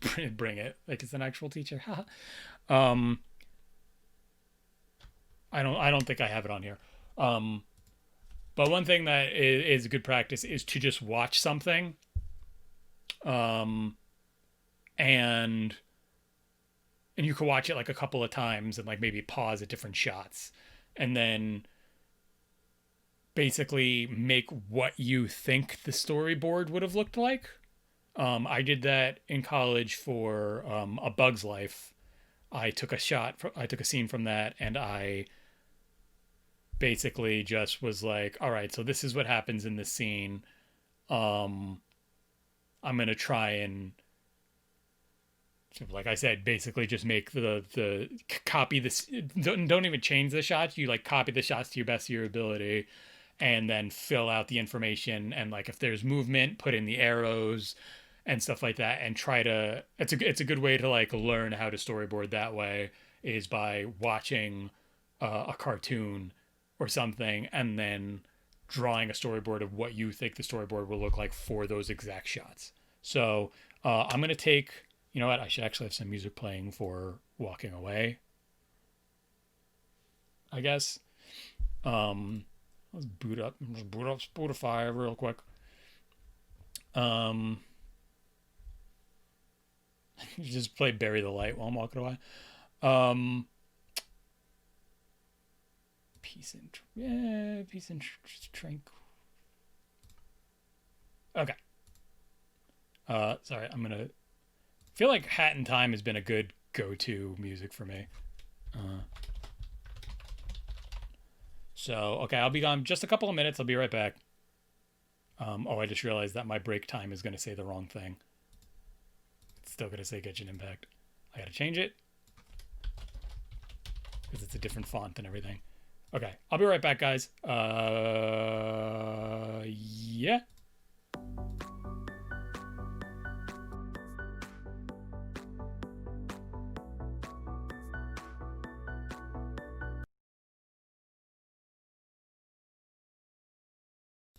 Okay, I'm back.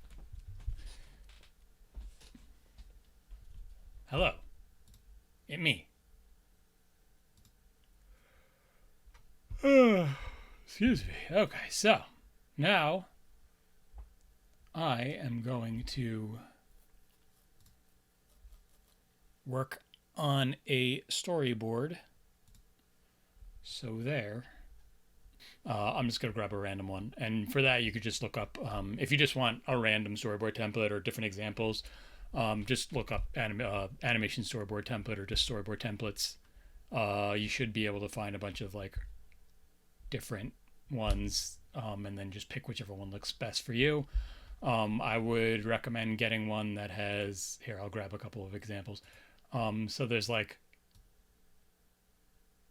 something like this, which is like, I mean, you could use it, but you don't really have a lot of room to write things down. So if you need to write down dialogue or anything in particular, you're not going to have like a lot of detail there. Um, but and then there's ones like the other ones I was showing, like this, which has like so much. And like this makes sense if you need to fit a lot of stuff on the pages. I mean, on a thing, if you need to have like continuous things, I guess if you want to be able to see the scene all in one page easier. In which case, I guess you could like, yeah, you could do like one page per scene or something like that. And then if you need to do um, another one, you could do something like that. Okay. So what I need to do is, let me grab the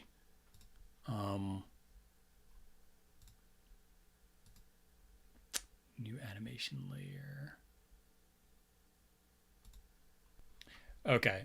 So I can't remember if I could get the audio to work in here though. I think I can, but I think it's like kind of jank if I get the audio playing.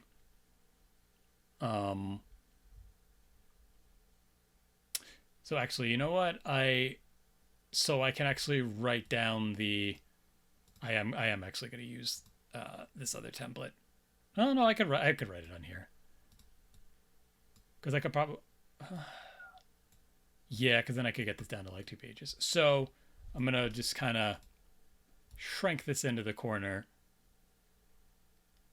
so I could have it on the timeline here. And okay, so we'll look at hold on, let me see if I play this, if it'll do the audio or not. Well, it's being jank. Why is it 2 frames per second? Excuse me? 2 frames per second? Huh? Habada? Excuse? You can't make this easy, can you? 2 frames per second? I mean, that might like legit just be because it's trying to process the video, which is what it seems like it's doing. So I'm going to close out of other things I have open here.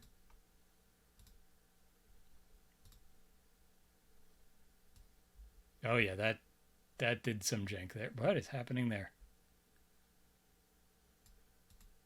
You guys seeing that? Is that showing up on?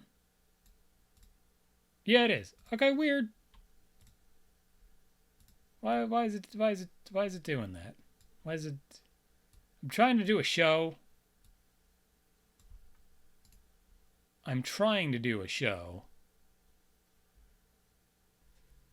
So basically, this starts out, and technically, this starts out with Chowder and Panini going across, which is why you see this this this track here. But since this is just the part I'm animating, I don't really need to have the full thing. I'll just have it up here basically. So zoom in here.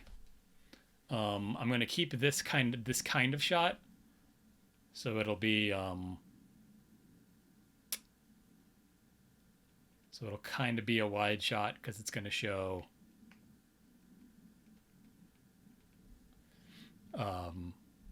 you know, the characters. Here, let me bring them up here so I could get a better look at them.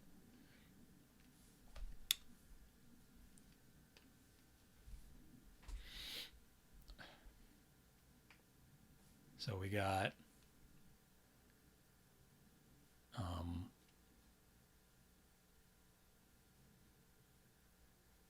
So we got Weasel Boy.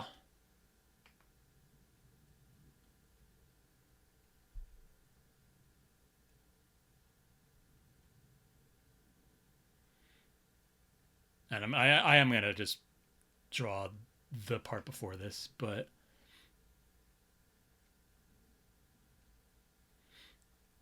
so but this is going back into like the example I was saying before about using um using shots from other things, or like using other shows or something like that as like examples to like practice storyboarding. Is like, well, now I have this here, and it's like, well, here's what the storyboard probably looked like for the shot, for the scene. So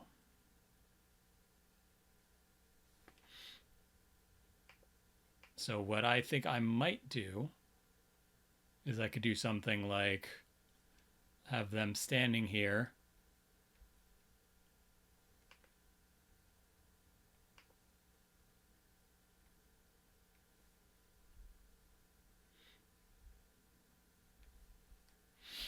Um,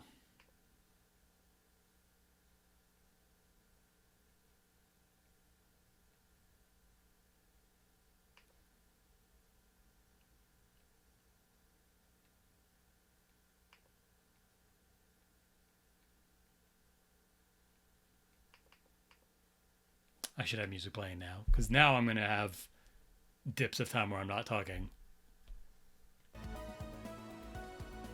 So I'll just keep Hat in Time kind of quietly going here. How's that sound, by the way? Does that sound good? Is that like kind of there, but like not too loud?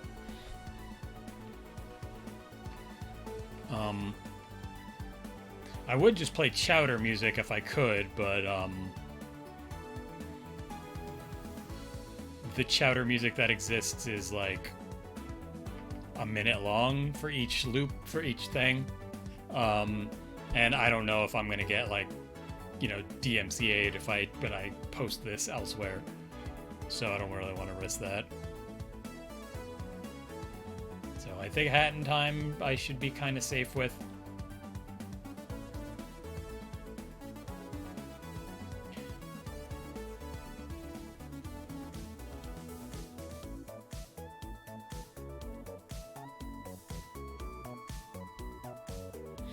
But so yeah, I am just really quick basically drawing them the way they are, although I could shrink this down a little bit, because I think I'm actually going to start with them a little further away in mind, because I kind of want to have Chowder and Panini on screen a little bit longer, because here it's like, I mean, you can't see it here. Here it's extremely fast that they go by. So I kind of want to have it like maybe a little more of a wide shot. But maybe not. I mean, we'll see. But so basically it's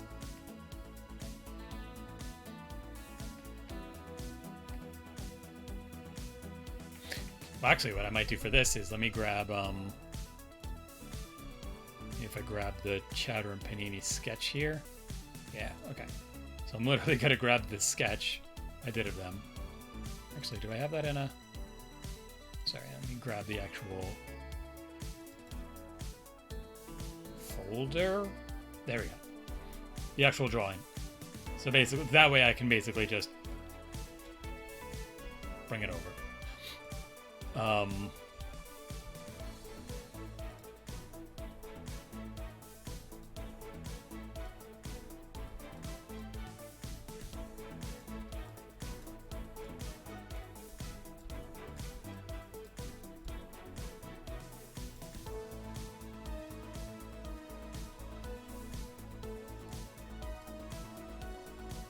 There we go. All right, cool.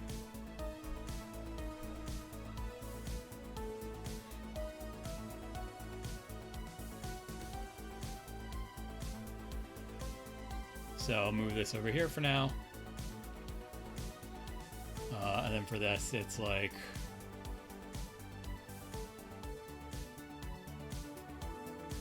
you can see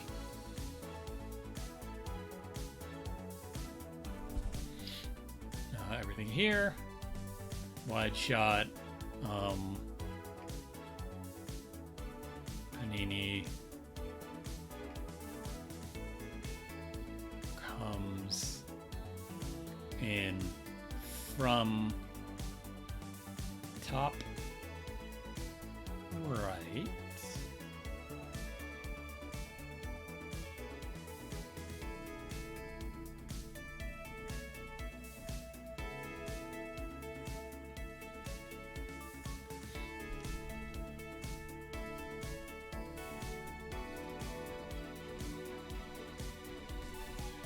Actually, I'm going to make them a little smaller.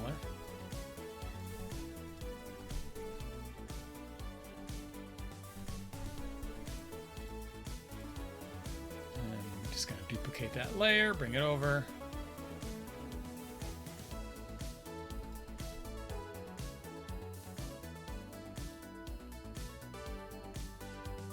This is a ditto. So there, actually, that's another thing I didn't mention before. If you're showing an action that takes multiple things to show like a direction, you can basically just put like ditto signs or quotation marks, which would be like ditto, and that would basically just be like this thing continues. So, and then you could just draw the arrows to show like that she's still going. And then this one is like Panini exits left screen.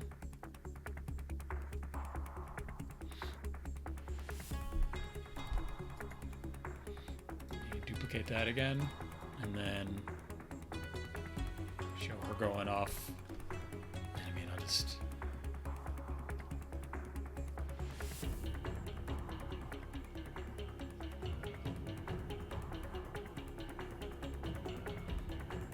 in this case, she would have her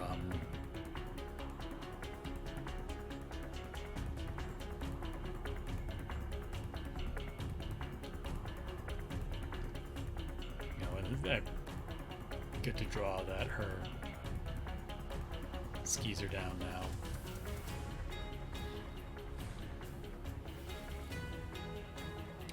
And then you show them going off screen. Yes. Yeah. Whatever. Anyway.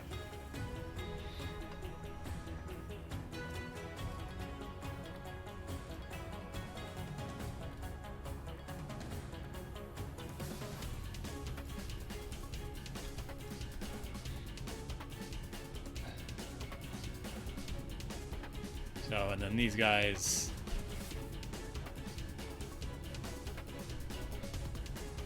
turn their head.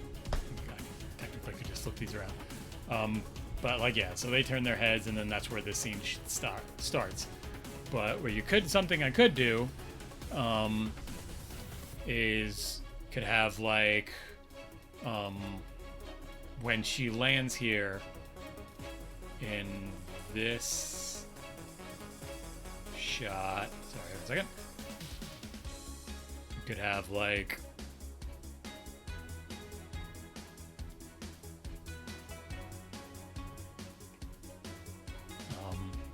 he jumps and be like,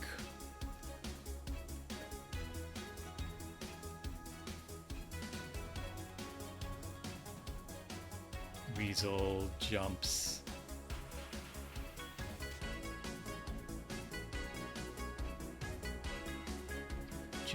scared onto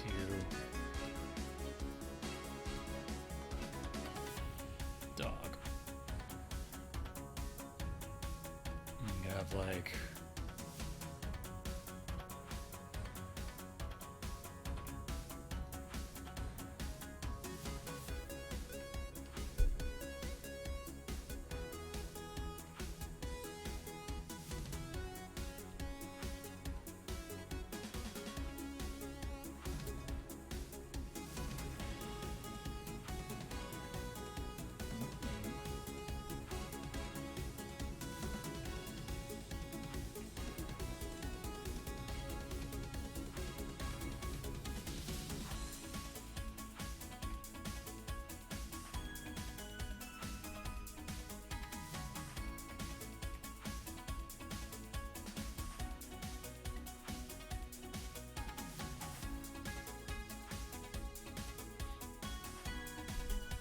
So then you get like that extra action in there.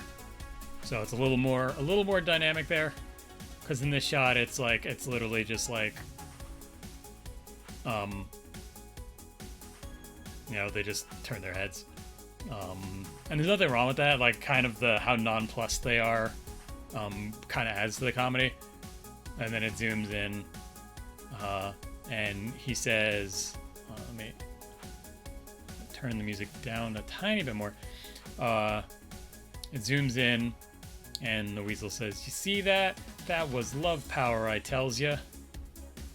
If it would go faster than this. Love power, I tells ya. Love power. Oh my god, this is moving so slowly.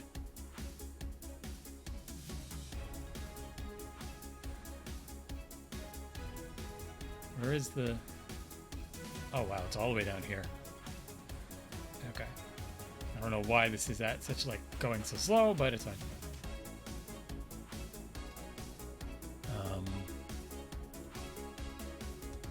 Sorry, just want to bring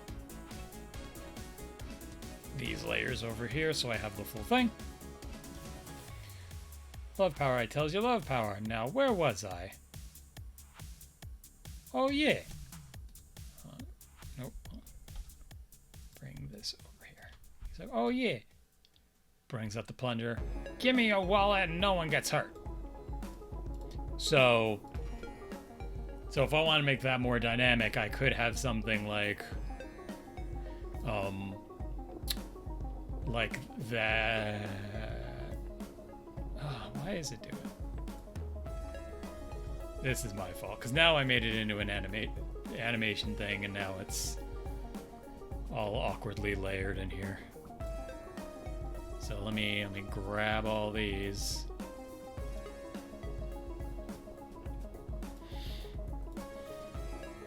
I swear, it feels like some programs, and I mean, Clip Studio doesn't usually give me issues when I'm streaming, but I guess maybe because of the video thing, it really feels like certain things just decide they don't want to work when OBS is open properly. So a different variation of this could be something like he jumps onto them and they go by, and then it zooms in on both of them, and like the dog's looking kind of uncomfortable while he's clinging to him. And it stays with them clinging, and then he says like the, you see that? That was love power, I tell you, while he's holding on to him.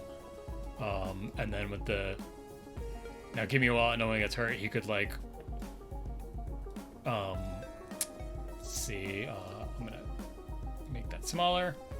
So we'll just assume we'll jump ahead a little bit here. And we'll just assume the other parts. And then say do like a different shot, and it would be like almost more of an OTS of the dog.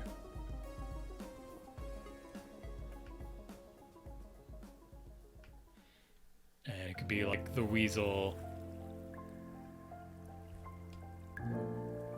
Don't know.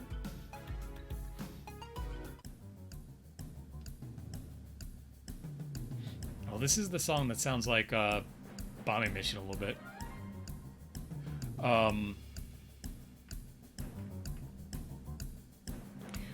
But so you could do something like a dynamic, like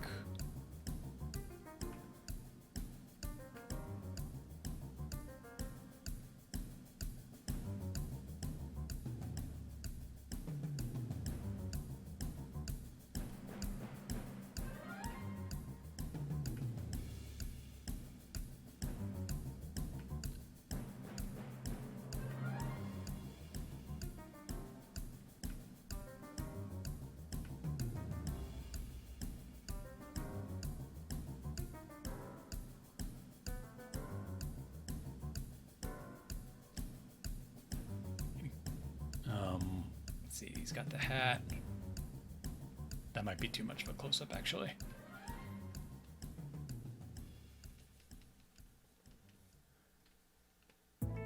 Ah, what the hell? Ah, that's funny. I apparently accidentally undid the other layer I made and started drawing this on that layer. There we go. Um,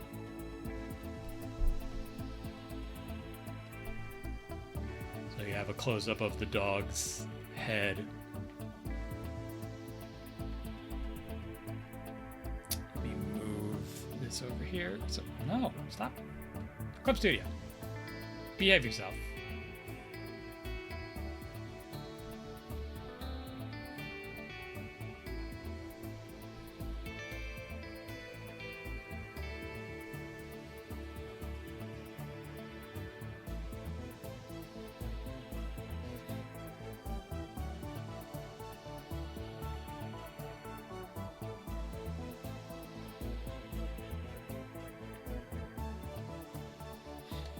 No, you do have.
Now give me a wallet and no one gets hurt.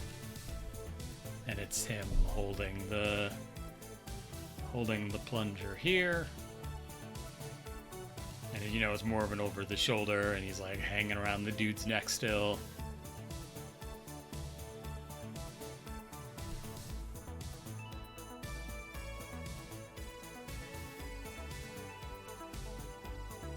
And it's giving him, you know, more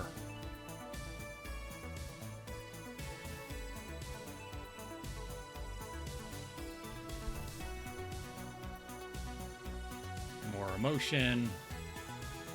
So that's something to take into consideration when you're like storyboarding and stuff like that, is like, obviously if you're doing like a cartoon like Chowder, where it's a lot of the same kind of shots and stuff like that, because that's just like what you're told you need to implement, so it's like easier to animate and stuff like that, then that's one thing. But if you're doing like an animation project for yourself, definitely vary the shots up a bunch. So you could add in more movement and stuff like that. And I know like sometimes adding more movement is, it's a little scary because you're like, well, I have to do all this extra work now. But, it's not like,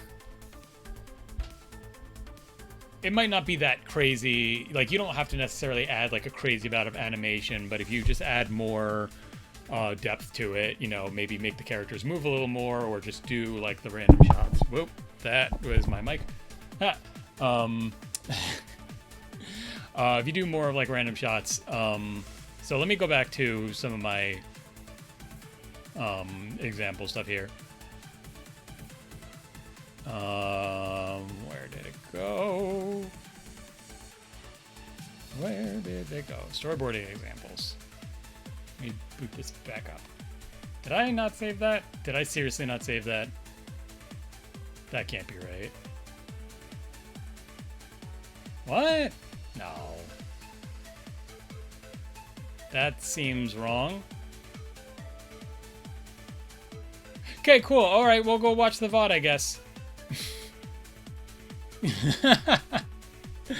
Okay, what? I like saved it like partway through after I already made the examples, so that's extra weird. Did I save it as a separate file name?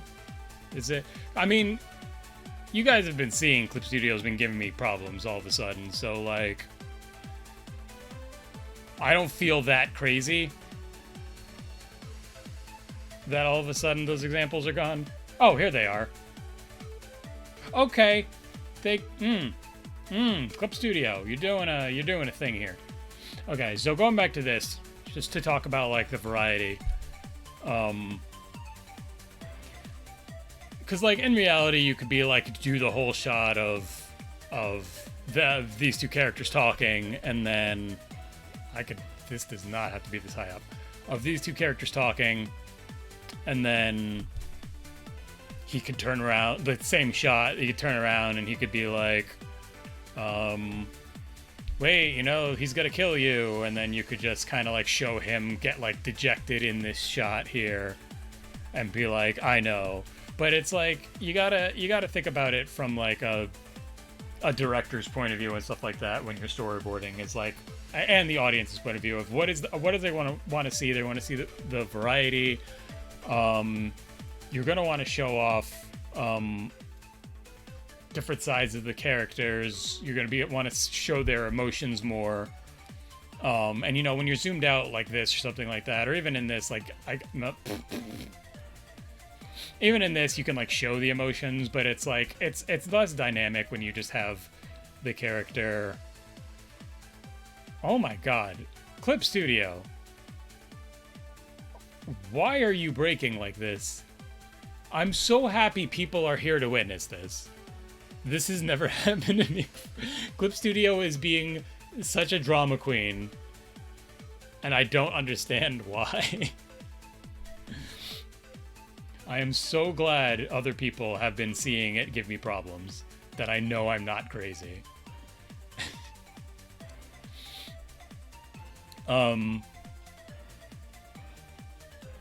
Okay, you know what? I'm gonna do what I did before. We're gonna do what I did before. I'm gonna open this. I'm gonna grab the whole animation of this shot. I'm gonna open it in VLC. And we're gonna go through the whole, and I'll just go back and forth because it's gonna give me these problems. I'm not gonna let it win. So let me see if I could get. Thanks, Ty. I appreciate it. Oh yeah, wow. I've already been streaming for 3 hours. So that's just gonna go. It's just gonna go. Now for VLC. There it is. Okay. So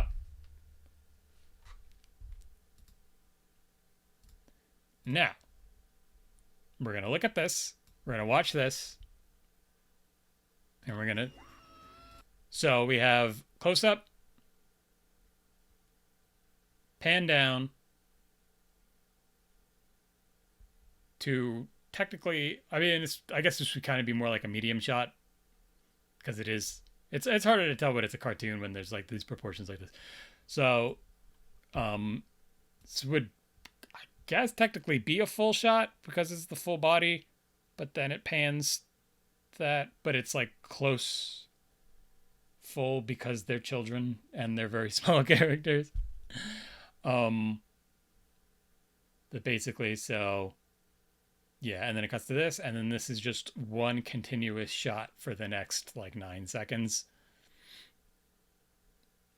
And see, so the thing is, when you have it like this, when it's more focused on the character, you definitely can do more with the expression. Because if you have it like this, it's like, yeah, he has the expressions and stuff like that, but you can't like overdo it on the details, otherwise the visual is going to get muddied. So like if you do a close-up like this, you can add all these different details to the if I put that, okay, let me hide that. There we go. Okay. I'm not used to layering multiple things I'm showing off at the same time. So in this case, if you do something like this for the end here, you can get a clearer reaction from them. You can put in more details. You can get take like let's take One Punch Man as an example.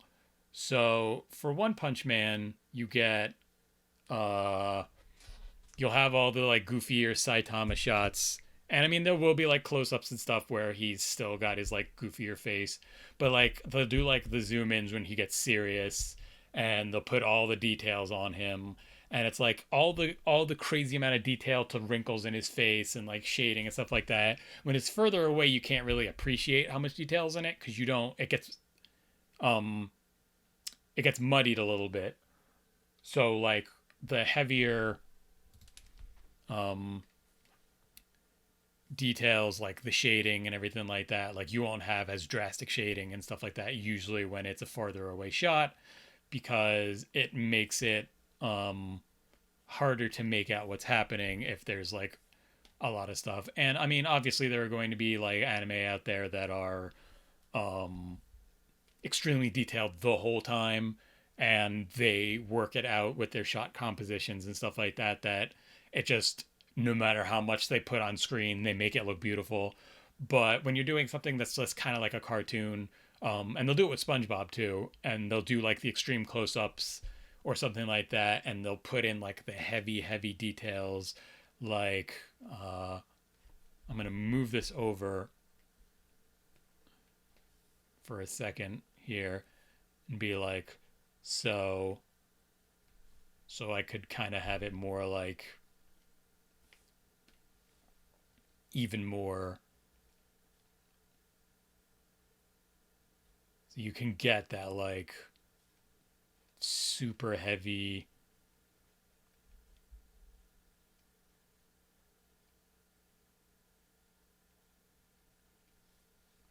detail in there. um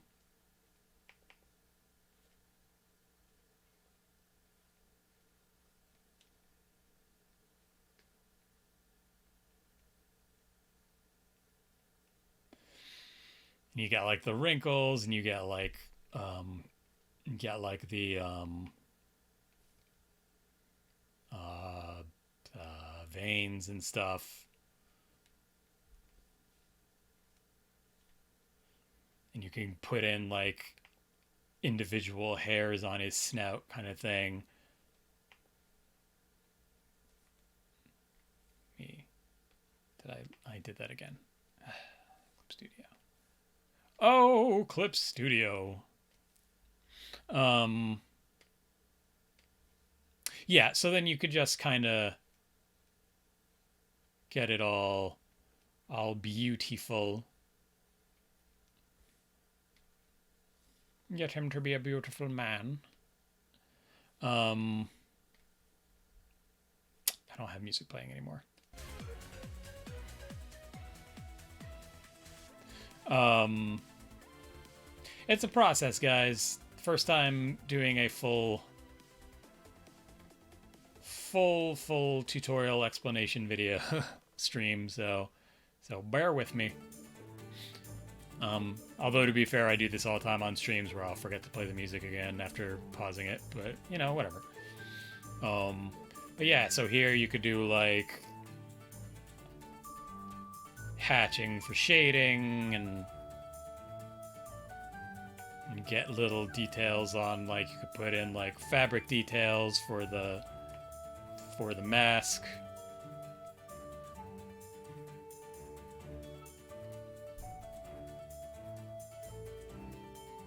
And Clip Studio can autosave. And you could just get like, you know, have a really in there, and it just makes it that much more intense when you have a shot like this.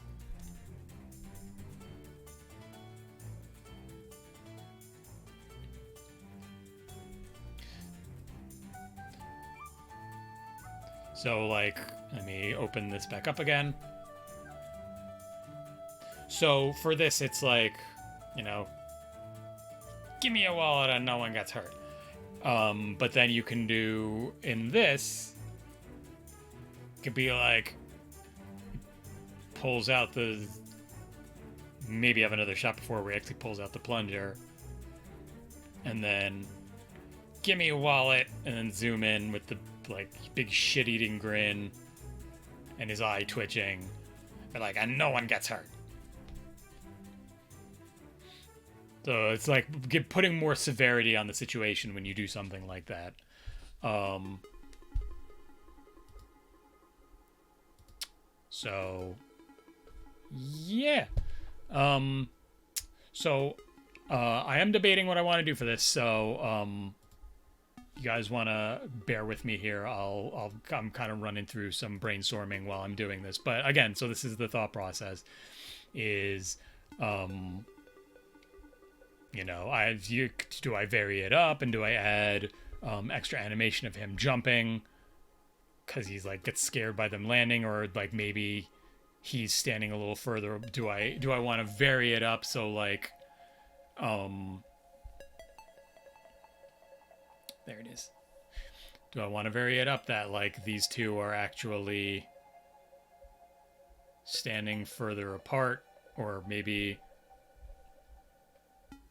maybe not that far apart, but maybe whatever, a little further apart, and it's like she gets even closer to him, so he jumps out of the way to get out of her way. So a lot of times, the more dynamic you make a scene, the more interesting it is. Just to, and he's still looking this way in this one, but yeah, just in general, the more dynamic you make a scene, the more interesting it's going to be to watch. Probably the more fun you're going to have with working on it. This is looping a lot.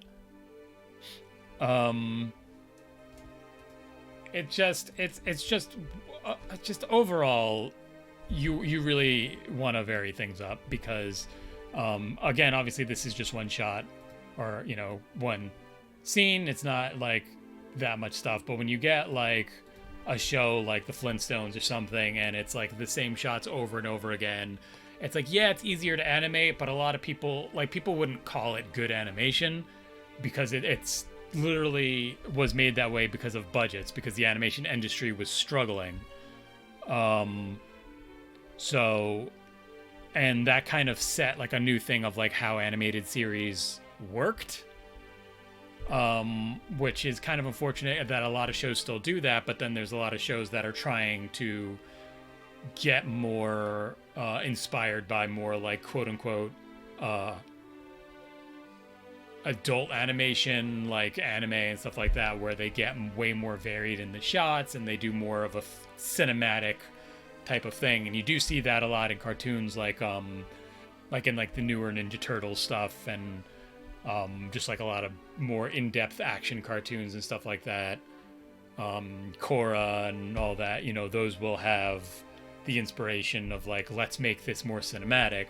But a lot of like kids cartoons and stuff like that, they're like, kids aren't gonna know, it's not cinematic, kids aren't gonna care about the shots. But when you're trying to reach a bunch of different audiences, people will notice when you get in there and you vary the shots up a lot. So it's definitely recommended to make stuff as dynamic as possible, whether it's animation or illustration too. Shot composition is a big thing. I've been trying to force myself to get a little more experimental with some of my shots when I'm doing illustration, just some of the composition.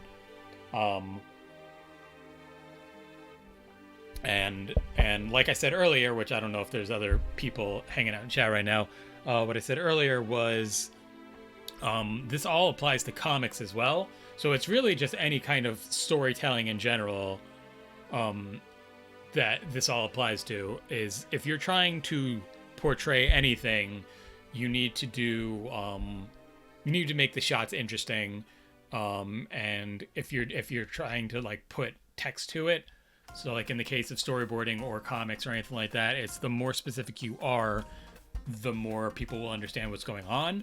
And you can do a lot with minimalization. So like, say they have comics where like almost the whole comic is like silent and stuff like that. There's like not text boxes. It's just like a scene where, I don't know, we'll say Spider-Man's having like a rough day or something like that, and it's just a weird silent few pages of him going around,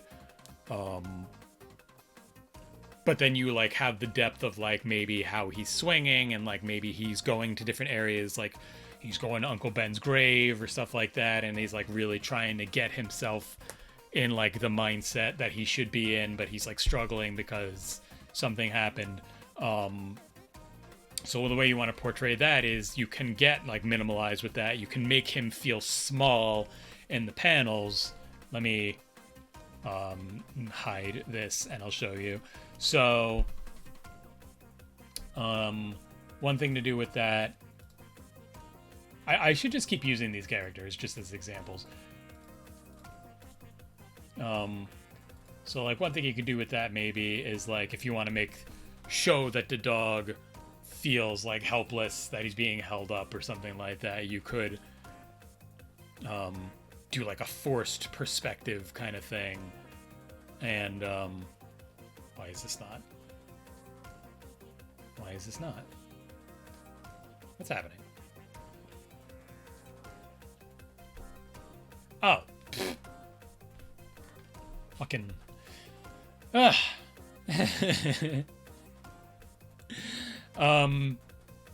So yeah, say you want to make the dog, you could do forced perspective of like, make it seem like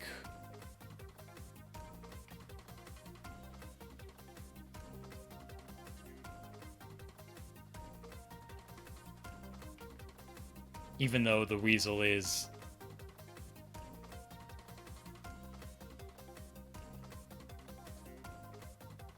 smaller than the dog, you could do some kind of like forced perspective and like show the dog like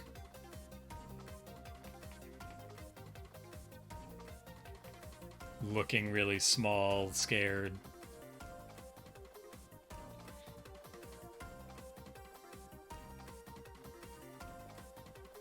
So,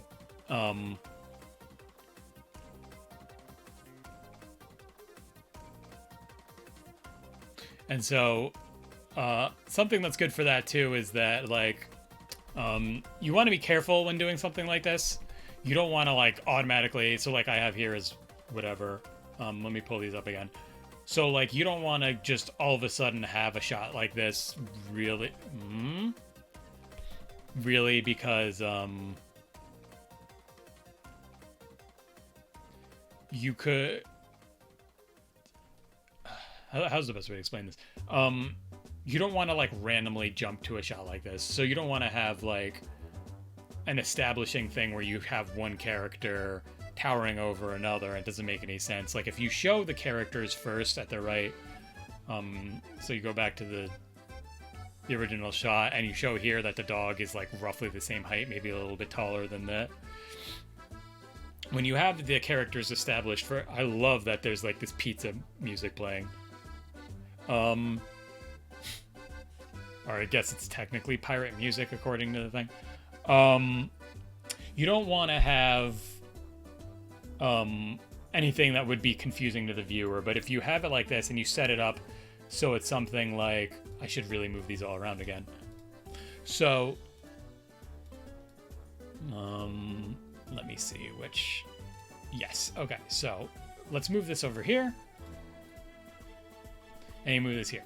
So what you could do is something like, you have, you know, whatever the other sequence is in advance, and then you show the other character getting more and more menacing, and then you could cut to a thing where you have the character seem much smaller, even though everybody knows by this point that that the characters are the same height.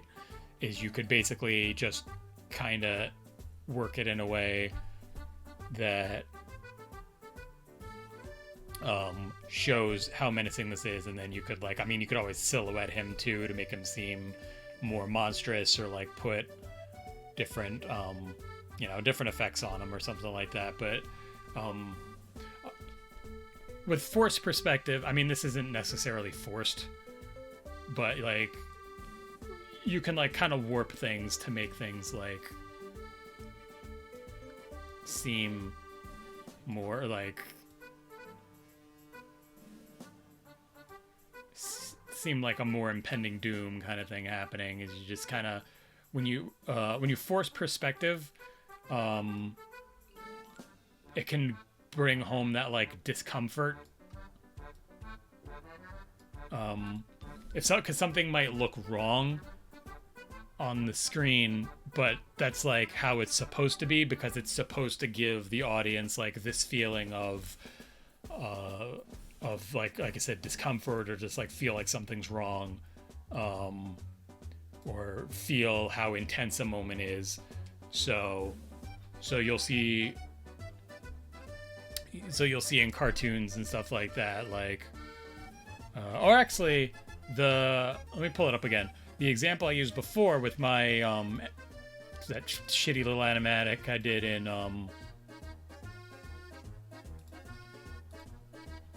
here, I'll bring it up again. Um, the shitty little animatic I did in school, um, where I have like, it's like showing the shadow and it's like getting bigger and bigger and bigger. But then it's like a shadow of a little thing. So that's kind of something you do um, with like and this isn't necessarily forced perspective, but that's like kind of a good example of what forced perspective can do. Um, is you can make things seem scarier than they are. You can make things seem more dramatic. Say here's another forced perspective is it's like he's putting his hand forward and it's like, yeah, his hand wouldn't be that huge, but like it's supposed to be, the forced perspective is like the in the moment it's like, if I just drew him and then because the next shot is that, and if I just drew that, you wouldn't get like the dynamic. If you just have like that, it's like this little superhero red panda and it's cute, but it's like, you try to make him, he's trying to be all cool, and that's like a thing you can really drive home with that kind of perspective. um and then you have like, you have, like I said before, you have like this kind of extreme close up, which is like to like show the like really put in the emotion of the guy thinks it's hilarious and he's laughing. um and then you get like this kind of forced perspective of like the fist hitting him in the face kind of thing like that. That's to show like, oh, it's dynamic, I think, because if you just show um the side shot of somebody getting punched in the face, it's like, yeah, okay. But when you have like he's coming at the screen, that's it's just so much more interesting to look at. And it's funny that I never actually drew a face on him for this. I could have sworn I did. Maybe it says final. Uh, but yeah. So it's it's almost weird to me to be like showing old work as an example. But I mean, it as shitty as some of my older stuff is, it's good examples because it was stuff I was when I was learning this in college and stuff like that. This was like, all right, how do I vary the shots? How do I make this the most appealing it can be? You go through it on multiple layers. You'd be like, okay, so I want to have limiting yourself to a certain amount of each shot is good. You could be like, all right, I'm not allowed to have more than two regular close-ups. I only want to do one extreme close-up. I should only have one wide shot. I should have an over the shoulder. Um, I'll do a low angle. I'll do a high angle, and you just put in a lot of shots to. I mean, if the shot doesn't make sense for the scene, then don't force it. But if it's something like this where it's trying to show a story, and in this case, it's, there's a big character and a small character, so you would have like him looking down at the other character, and so I could look through here and be like, see, this is like a kind of a mix of an over the shoulder and a high angle. In reality, I could have drawn this more dynamic, but it's like over the shoulder, but then it's a tiny character. So in reality, yeah, something I could have done. Here's a over the shoulder high angle. So, and that would be looking down. Um, so something I could have done is like, this is kind of a low angle because it's like you're seeing him and it's kind of he's looking up, but I could have forced this more. Um, so I could have had this more like a let's see. I don't think I have a better example of this, but like so a forced perspective high angle for like so okay, so this is a high angle because it's looking up. No wait. Am I fucking this up again? Low angle. Oh my god. Oh my god. Maybe I should limit these to I feel like I'm breaking in like logic and stuff like that after taking the break. um Hold on. I'm sorry. I have to You know what? I wrote it down. I wrote it down. I'm not I'm Hooray. Anyway, so um did I not? Oh no. Okay, okay, cool. I seem to have possibly deleted a couple of the shots here. So that's fun. Okay. So yeah, back to that. Um so sorry. I got myself all whatever. Yes, low angle. Sorry. It's where the camera is. Sorry, I confused myself. I'm getting tired. Getting tired. Anyway, low angle is camera's low, high angle is camera's high. So this is a high angle. That's a low angle. So for a more dynamic low angle shot, so what I could have done here is something more like to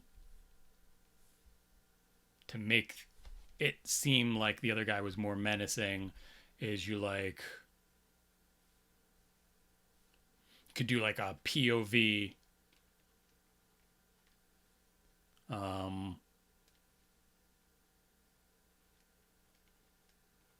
POV low angle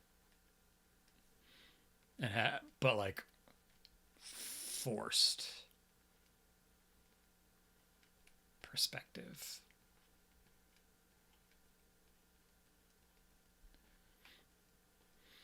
And what that'll do is that'll be like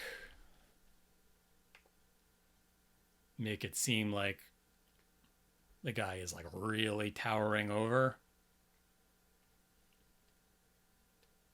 I did not close this. Okay.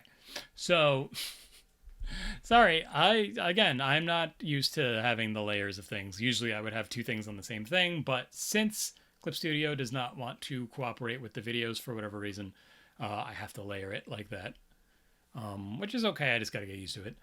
So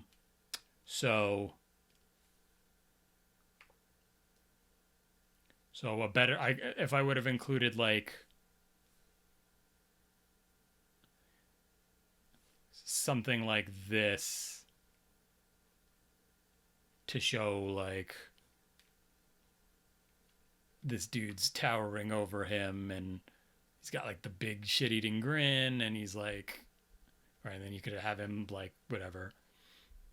You could animate him laughing and like even coming down. So it could be something like he oh, and here's actually this is good because I could show another example I didn't really do, which is if something comes at the screen, what you want to do for that is you still draw an arrow, but you draw a 3D arrow to show forward movement.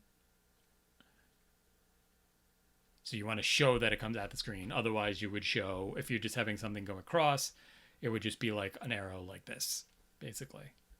And if you want to do something, a lot of times you'll use the smaller arrows to show like camera movement or something because it's not like something's moving on the camera. It's more like the camera's moving. So you would do like these little tiny ones to be like, oh, well, it pans over here. So So yeah, uh, so you would have something like, and then maybe he like leans over, but it's like still, dynamic like that. And I mean, obviously, in a way that makes sense proportionate wise, but for the sake of this, it's like, you know,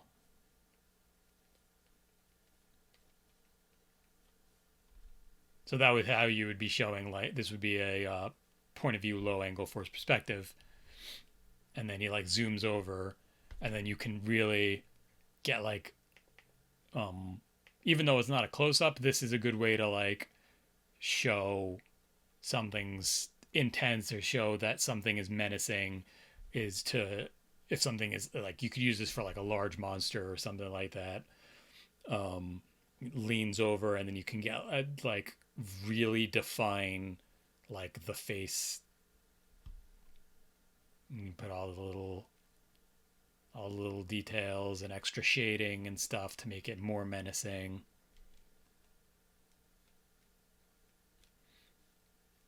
He's got this little beard because he's a bad guy. Ignore that I have a beard. Um, um, but yeah, so um, I guess I'll ask if anybody has any questions. I don't know who's in chat. Hi, if you're in chat, hello.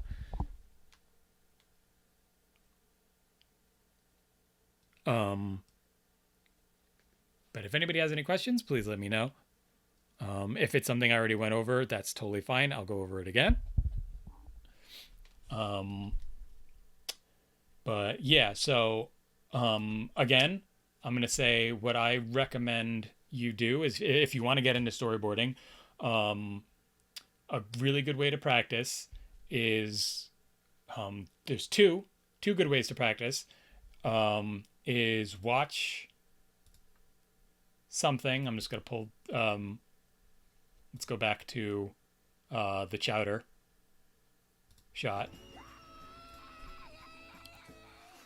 You see that?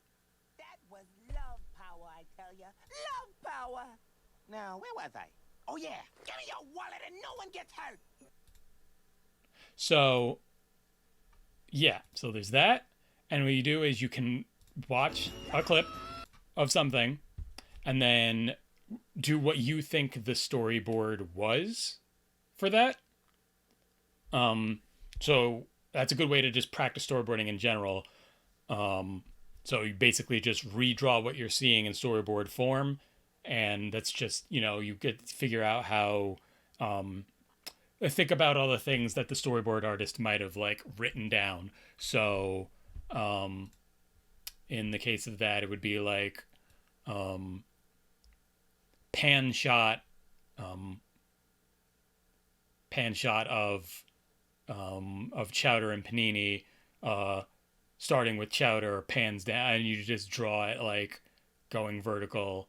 And if you have a horizontal, if you have a horizontal storyboard, and you're not really able to, see, like this one, this would be fine for panning because it's like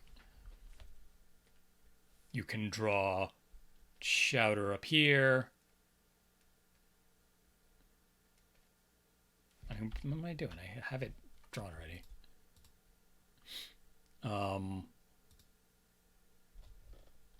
So that could work for this, is just you literally have it across two like this.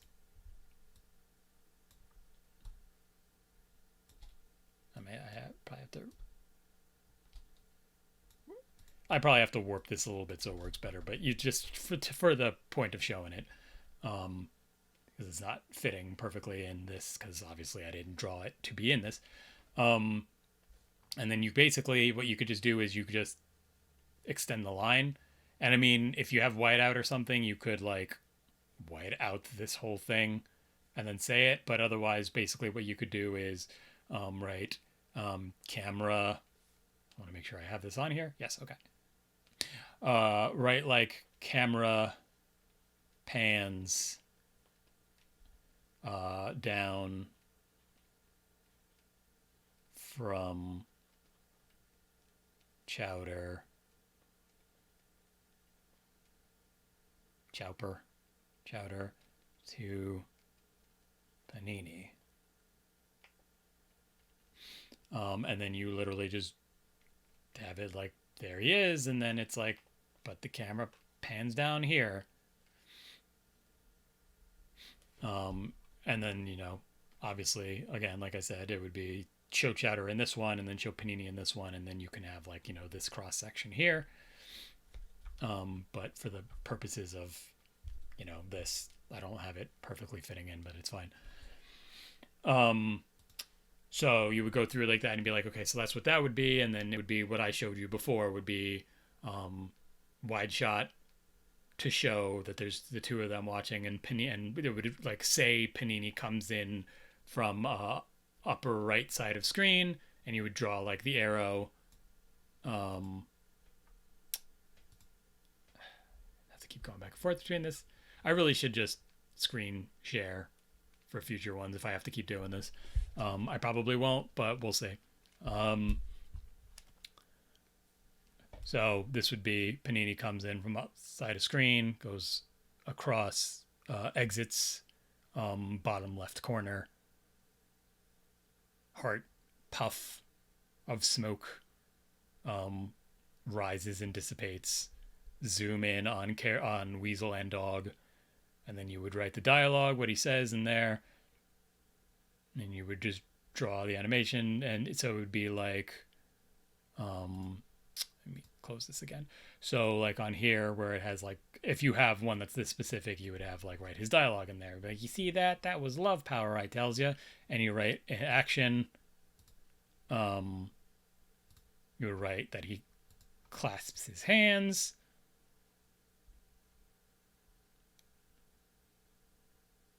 And then you do that. And then, you just basically you write in every action, because even if you draw it out, what each kind of shot, writing in the action is good for the animators to like really feel what you want to happen. So I like, if you're specific enough with the gestures, he's like this, and then you go like, aha. So if you show this and then that as the storyboard, like pretty much any animator would like know to draw the in-betweens of going from thinking to, oh yes. And then you could probably go with like from that to show that, and but then if you write pulls, because here's a good example actually. So if you have this and then this shot, like if you don't see any of the stuff between it, basically a animator could, if you don't write anything down, an animator could infer like, well, maybe he pulled it from off screen or something like that. Like you want to be like, Weasel reaches behind and pulls out plunger, and then you could still show just this and just this as the panels without showing like some kind of motion in between, as long as you are specific enough in the storyboard panels that of the action. So so that's a good thing to do, is just literally draw this out like exactly as it is, write down the dialogue, everything like that, and just practice drawing what you think the storyboards would look like to kind of get like a real feel for it. And then another good exercise is to take the same, it could either be the same shot or just like a different shot. If it's like, if there's a shot you have that for your first one that is like already dynamic that you can't think of a way to change it, then get another one, get a shot that get a scene that's more boring, get a scene that doesn't have like dynamic shots, and then re-storyboard that to how you think it would be better. So that would be like, again, like this, basically what I'm doing is not that I'm necessarily thinking it's better, but I want to change it for because no, because um and I'm probably not gonna do this part, but because it's a short scene, so I'm not gonna have like a lot of leeway. But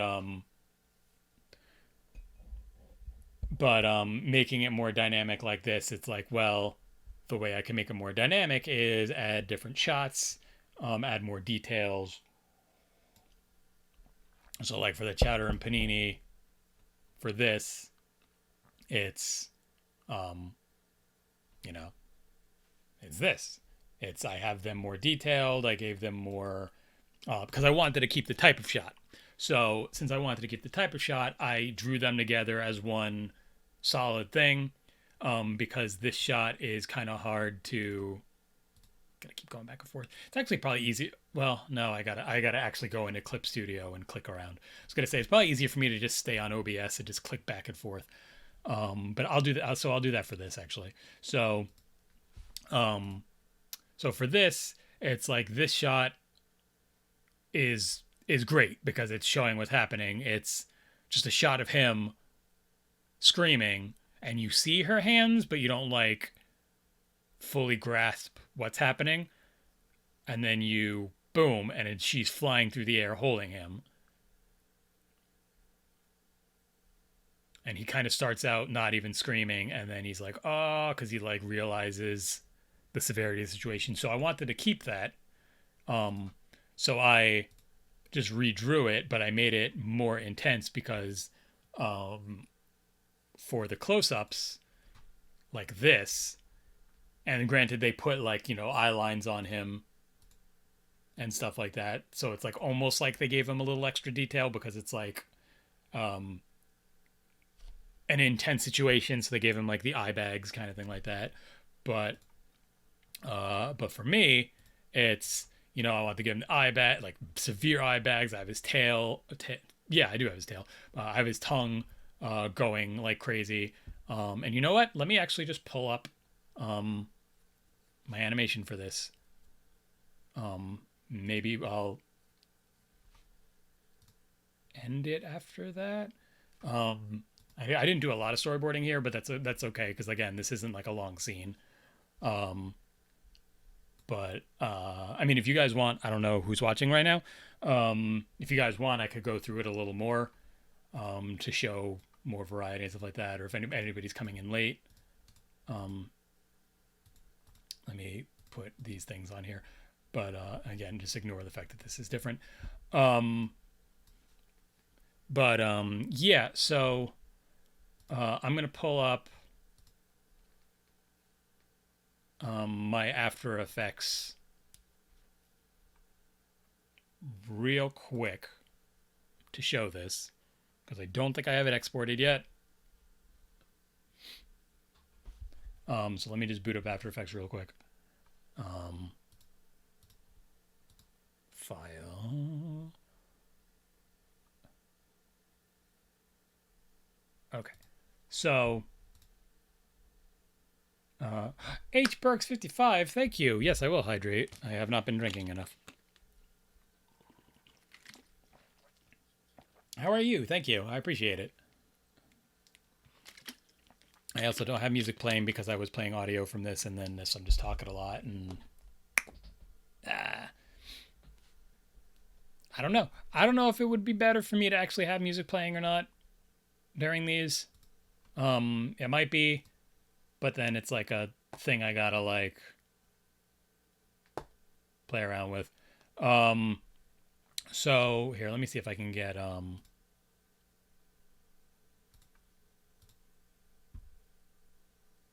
see if I can get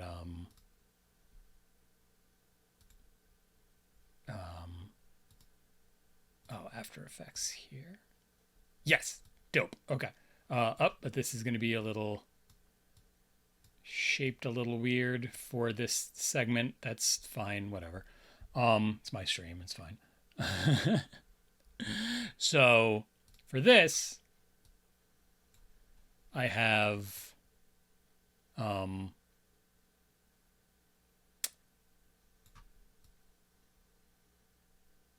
So I have the heavier details and everything like that, and animate him screaming, and I have the tongue going back and forth violently, and his hat flapping around, his tail flapping violently, his hands um, flapping violently.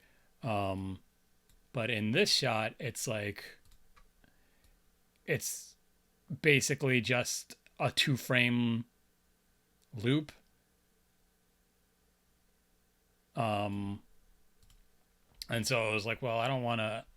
I'm reanimating this. I don't want it to be something so like I don't want to make it look the same. I don't want to make it as simple animation and stuff like that. So then you get into the whole how could I take the shot that I like and change it up? And so that gets this. Here I'm gonna zoom out here. So this would be like, hold on. I'm trying to see if I could just show. Come on, let me just fit. There we go. Okay. She does have anchor arms from SpongeBob. Okay, I'm glad people are gonna. I'm glad people are gonna get that. Um. So here, I'm just gonna play this shot, which is, I mean, this is a loop, but it's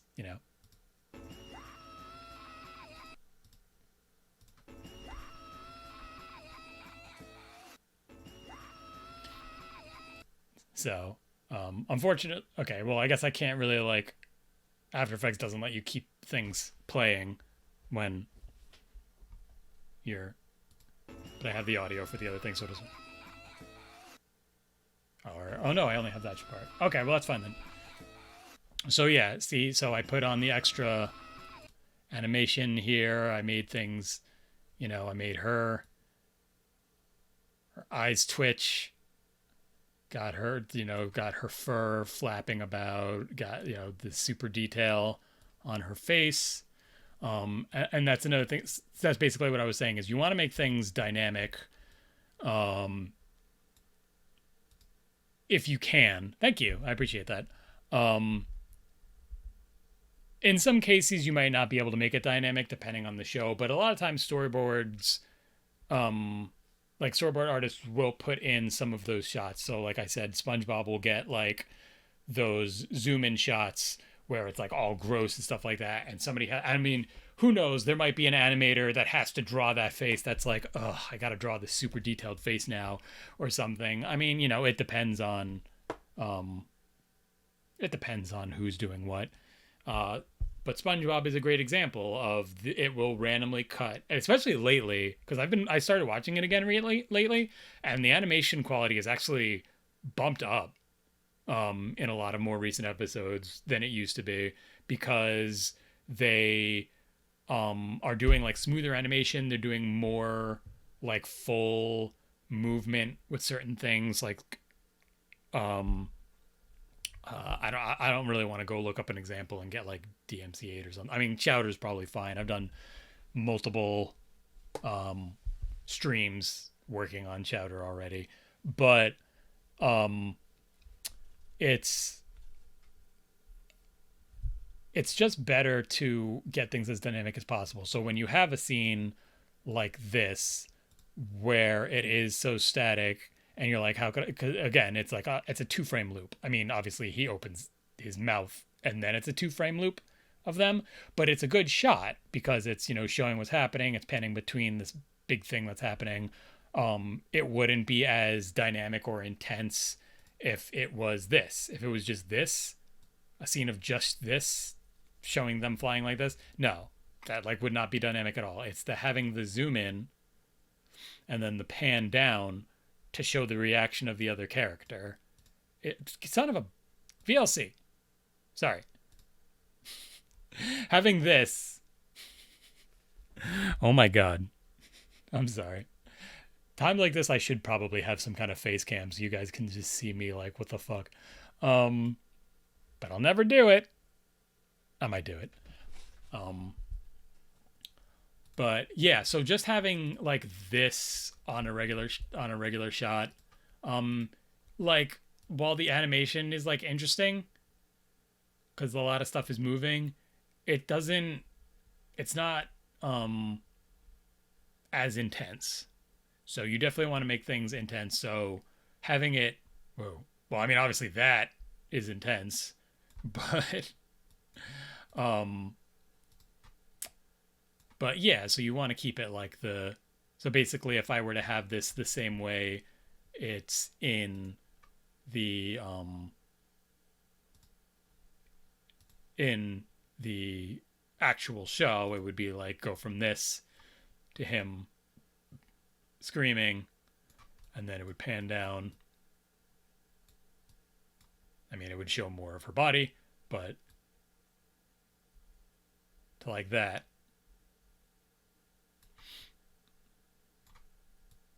So unfortunately, After Effects doesn't let me get like a good like in between shot here. I guess if I start fucking with the camera, I don't want to start fucking with the camera. Um, but yeah, so it would be a little more zoomed out than this, and then band down, do that.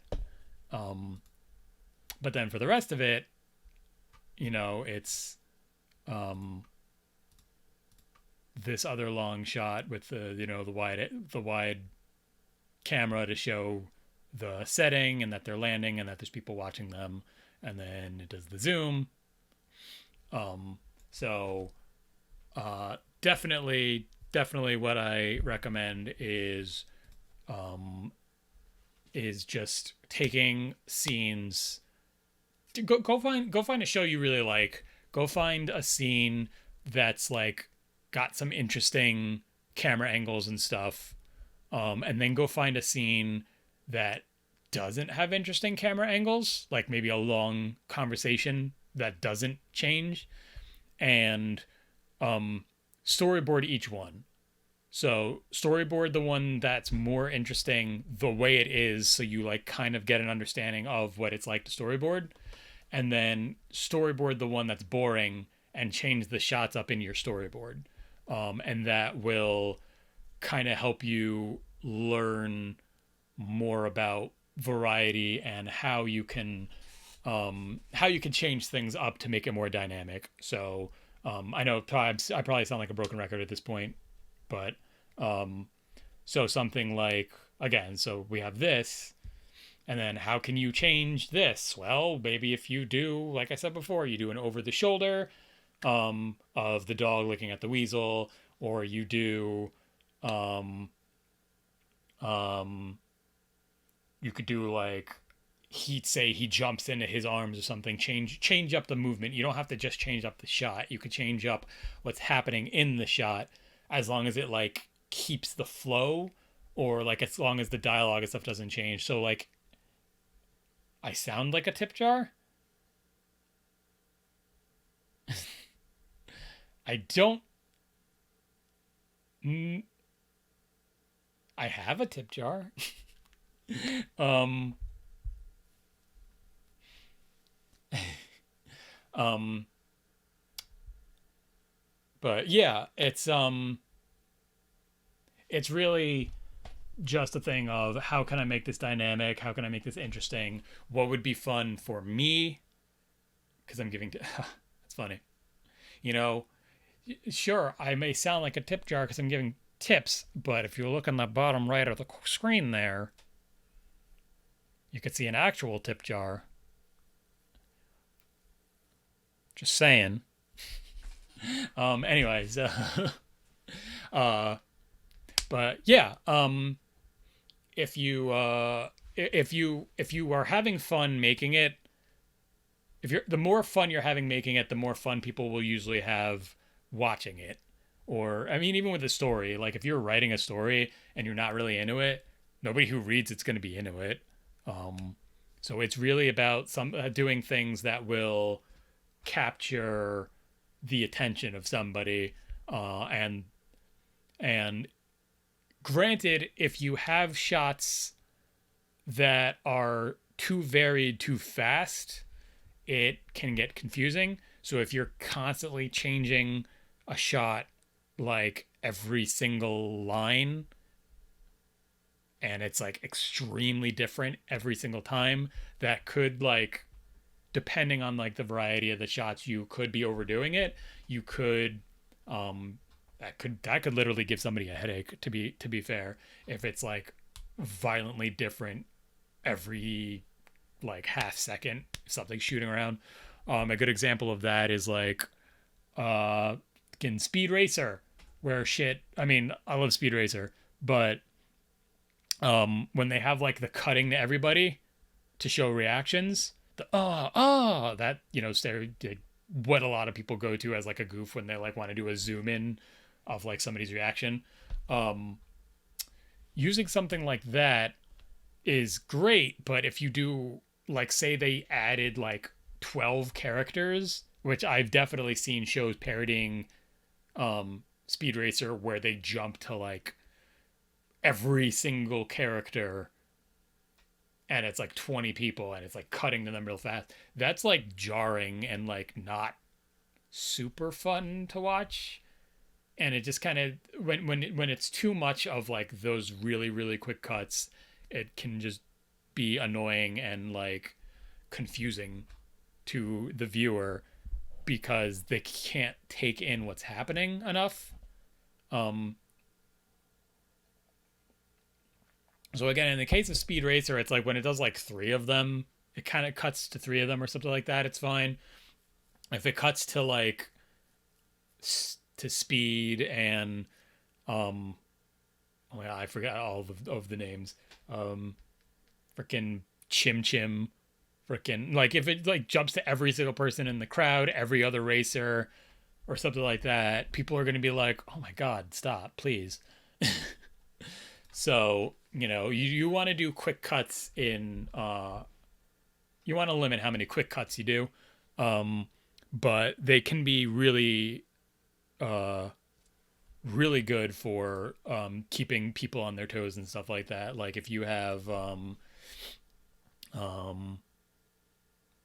something that you want to be unexpected. So, like for example, here, let me. Well, there's Panini again. I should probably close After Effects though, because I don't want to have too many things open and then OBS starts shitting itself. um, hey, you guys clicked into a mature audience thing, so I can curse. Um, one, so something like that is um for like a quick cut, you could have something like they're here, and then all of a sudden it cuts to him spinning around and pulling out the plunger and being like, "Now give me your wallet." But like another good example would be something like um,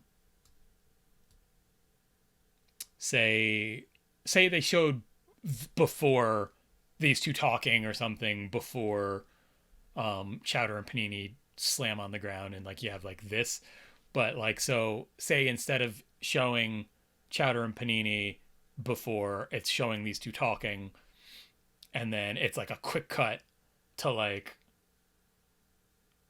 them really fast, going like really fast and landing right next to him, and it's like him getting terrified, like jumping, anything like that. Like if it's just like that quick cut of something, then it's like whoa, it like grabs the attention because it's if you do something unexpected really fast. You didn't realize all the names of the characters in Shadow of Food. Yeah. To be fair, I can't remember what the weasel. I can't remember what their. I actually love how this dog came out. Can I just talk about how this little doodle of this dog being like nervous? I actually kind of really love that. Um, but yeah. So save quick cuts for when you want something to like grab somebody's attention more. And I mean, reactions are good, but like the way that's good is like to help show the audience how they should be reacting to something. Is if you do the quick, like a quick cut of like somebody like gasping or something like that. A good example is, I don't know if you guys have seen that Mickey Mouse. He gets startled and runs to Minnie and goes, "What happened?" That's a good. That's a good one. Is the how terrified he is, and it's like jumps to him being terrified, and he throws his arms up, and he's like all scared, and then he runs all like what I don't even know. I don't even know a good example for a good word for how he runs, but it's hilarious. Um, I am not playing that because Disney's probably gonna kill me for doing anything Disney. um, well, thanks because it has been hours. I mean, granted, you probably came in later, but um, yeah. Oh, if you have any questions, I can reiterate stuff from earlier in the thing. I am gonna wrap up soon because it has almost been 4 hours. Um, I'm not 100% sure what else I can really get across right now. But if you guys have any questions or if there's anything if you guys missed or if there's anything you could think of that I might have missed in explaining storyboarding, let me know. Um, I will, the VOD will be up. I am going to, in reality, I should have been recording it this whole time. I'm going to download the VOD and then probably edit it a little bit and toss it up on YouTube. Um, the VOD will be there, and then it'll also be on YouTube if you prefer to watch VODs that way. Um, but yeah, if you guys have any questions, let me know. People watching this on YouTube later on, or people who are watching the VOD, um, either leave comments or come at me on Twitter. It's Our Brave Hero. Our Brave Hero on both H Burks. Thank you. YouTube, and I mean, I don't have much up on my YouTube at the moment, like recent stuff, but I guess I'll start posting VODs, and other stuff. I guess I should make it the protagonist, but I have it for animation work and stuff too, so the only reason why my Twitch name is the protagonist is because Our Brave Hero got taken and the person is completely inactive, but Twitch won't give me the name. So I'm sticking with my old Twitch name because I don't know, I didn't really want to do variation. When I was trying to figure out different variations for my Twitch name, people were like, "No, you should keep the protagonist because like a lot of people are going to want that username." And I was like, "Okay, it's not, I guess it's technically on brand because I have hero in one name and the protagonist in the other. It's kind of, but whatever. Um, Everyone, like, I don't know, like every few weeks I like check to see if that name got relinquished. But I mean, I guess I could do like underscores, but when you do multiple, because I have the underscore protagonist, but like if I do like our underscore brave underscore hero, it's like, when you get multiple underscores in the name, I start kind of not crazy about it. So, so I'm just leaving it as this for now. Maybe eventually I'll, you know, get a different username or something if that comes available, or if I think of something else that implements like the hero name kind of thing or something. I've been brainstorming it for forever, but anyway, so yeah, give me a I mean, feel free to follow me on here or subscribe. Subscribe would be cool. No pressure. Um, but yeah, give me a follow. If you have any questions, you can like DM me on Twitter or leave a comment on YouTube. I'll try to remember to check YouTube comments, but no promises. So I would recommend just hitting me up on Twitter if you have questions. Um, I what else? Yeah, that's just really all I got. Unless anybody has any questions now. But but yeah, I'm gonna try to upload stuff. I'm gonna be doing these. I'm gonna be trying to do these every other week and see how interest goes. Maybe like once. Yeah, and I mean, I don't really know how Twitch is in terms of like whispering. I guess people could like whisper at me on Twitch also. I believe I have my that open. My that. I believe I have whispers open on Twitch for people to be able to message me. I'll probably see those too, but Twitter is definitely what I use the most of. Um, so, and if for whatever reason you're worried about me not seeing it, you can literally just tweet at me. You don't even have to DM me. Because I know sometimes Twitter with DMs, it'll put it under like message requests or something, and then like it's possible I won't get notified that somebody tried to message me. Um, but I usually try to check my messages here and there to see. Um, so yeah, just let me know if you guys need anything. Uh, I'll be more than happy. If you have any specific things you would like to see me talk about, whether it's animation related, illustration related, motion graphics related, I could do like a motion graphics, like using After Effects tutorial or something. Um, any specific, um, yeah, don't do that. There's a pandemic going on. I don't want to talk to anybody in person. um, but yeah.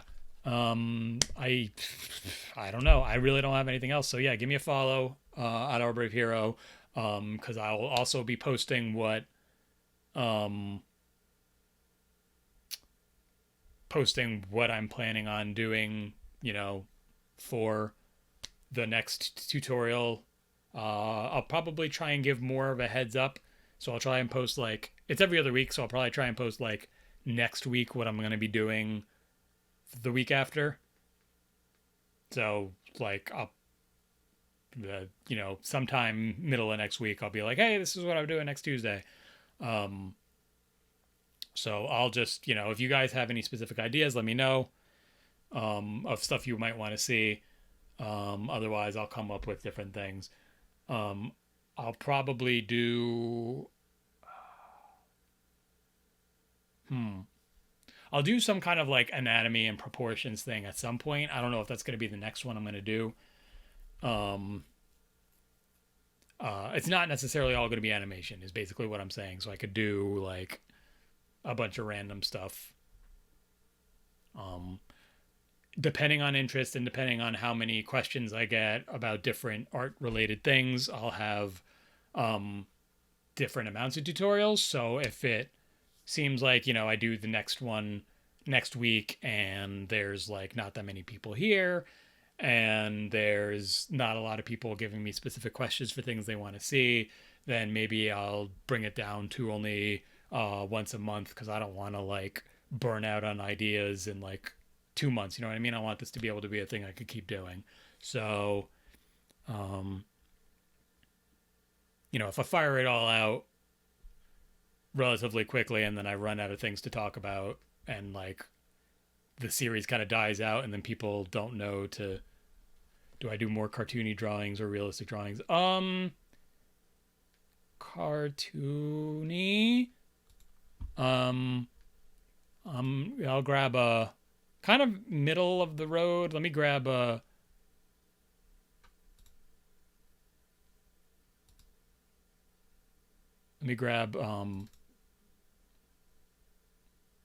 thing I literally just did.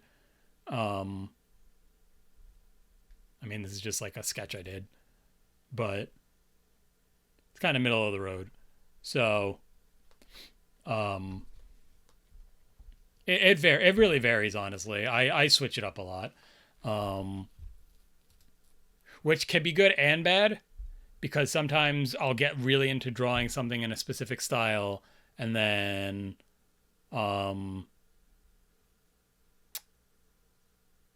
then I'll try to go draw something in a different style, and then I'll be like, "Ruh-roh, how do?" And then I'll be like, be struggling for a little bit. But um, something else I did, which was fun, was let me grab this real quick. Here. So, I mean, okay, tutorial stuff is technically over. I'm just going over a little bit to talk about this. So, I do a lot of fan art sketching streams, which is what I was usually doing every Tuesday before I started doing this. So now I'm going to go back to doing those every other Tuesday. Is going to be like sketch streams where I just draw up stuff from a random series that week. Um, so I think Fate was the last one I did, and Fate has um,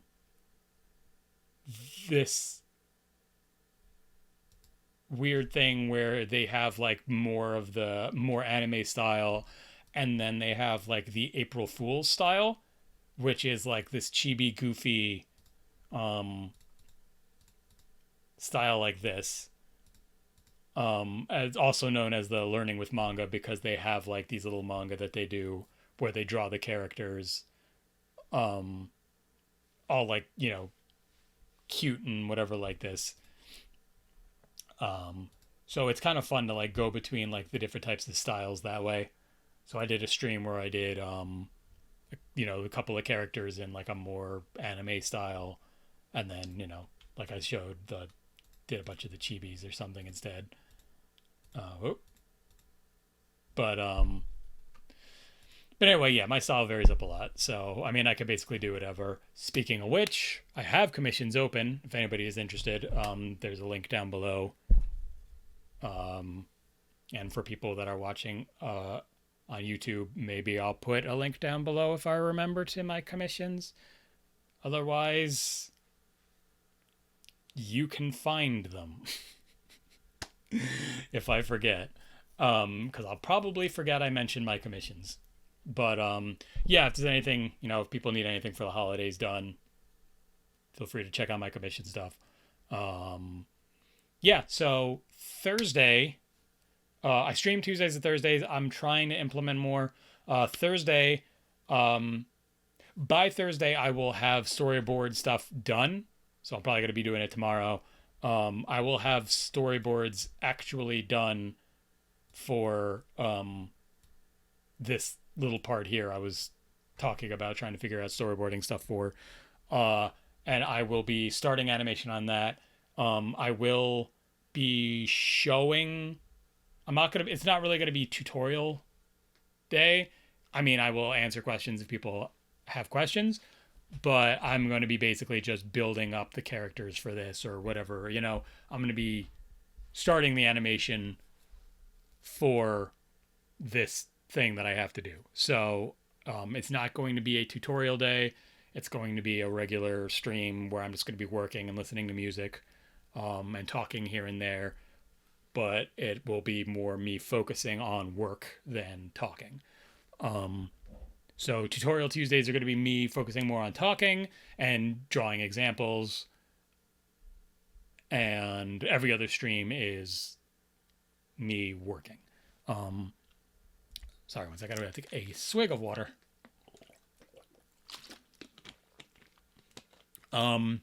And I also am trying to do more streams. My workload is like lowering a little bit now, which is another reason why I'm pushing commissions. But it's lowering now, so I'm going to try and stream more, try and maybe like garner more interest for streams, stuff like that. Try and maybe get some more subs and stuff like that. So I've been wanting to do more gaming streams. I did a couple recently. Those are a little more random. I don't have like a set schedule for gaming streams. Those are basically like, okay, I'm burned out from doing this other work. I'm going to play a game now. I guess I'll hit the stream button and stream. So, like, I did a random, like, 2 a.m. Genshin Impact stream the other day. I'm pretty sure literally nobody watched it, but it was fine because it was, like, whatever. And then I streamed. I did a Sega stream that I think a couple of people were in for that, where I was just trying out old Sega games. But those were like random 2 a.m. streams, and I learned that apparently 2 a.m. not the best time to do a random stream that people don't know about in advance. So I'm probably not going to do that anymore. But I'll keep playing around with times and see what works. But yeah, okay. So um, that's hold on. That's gonna do it for me.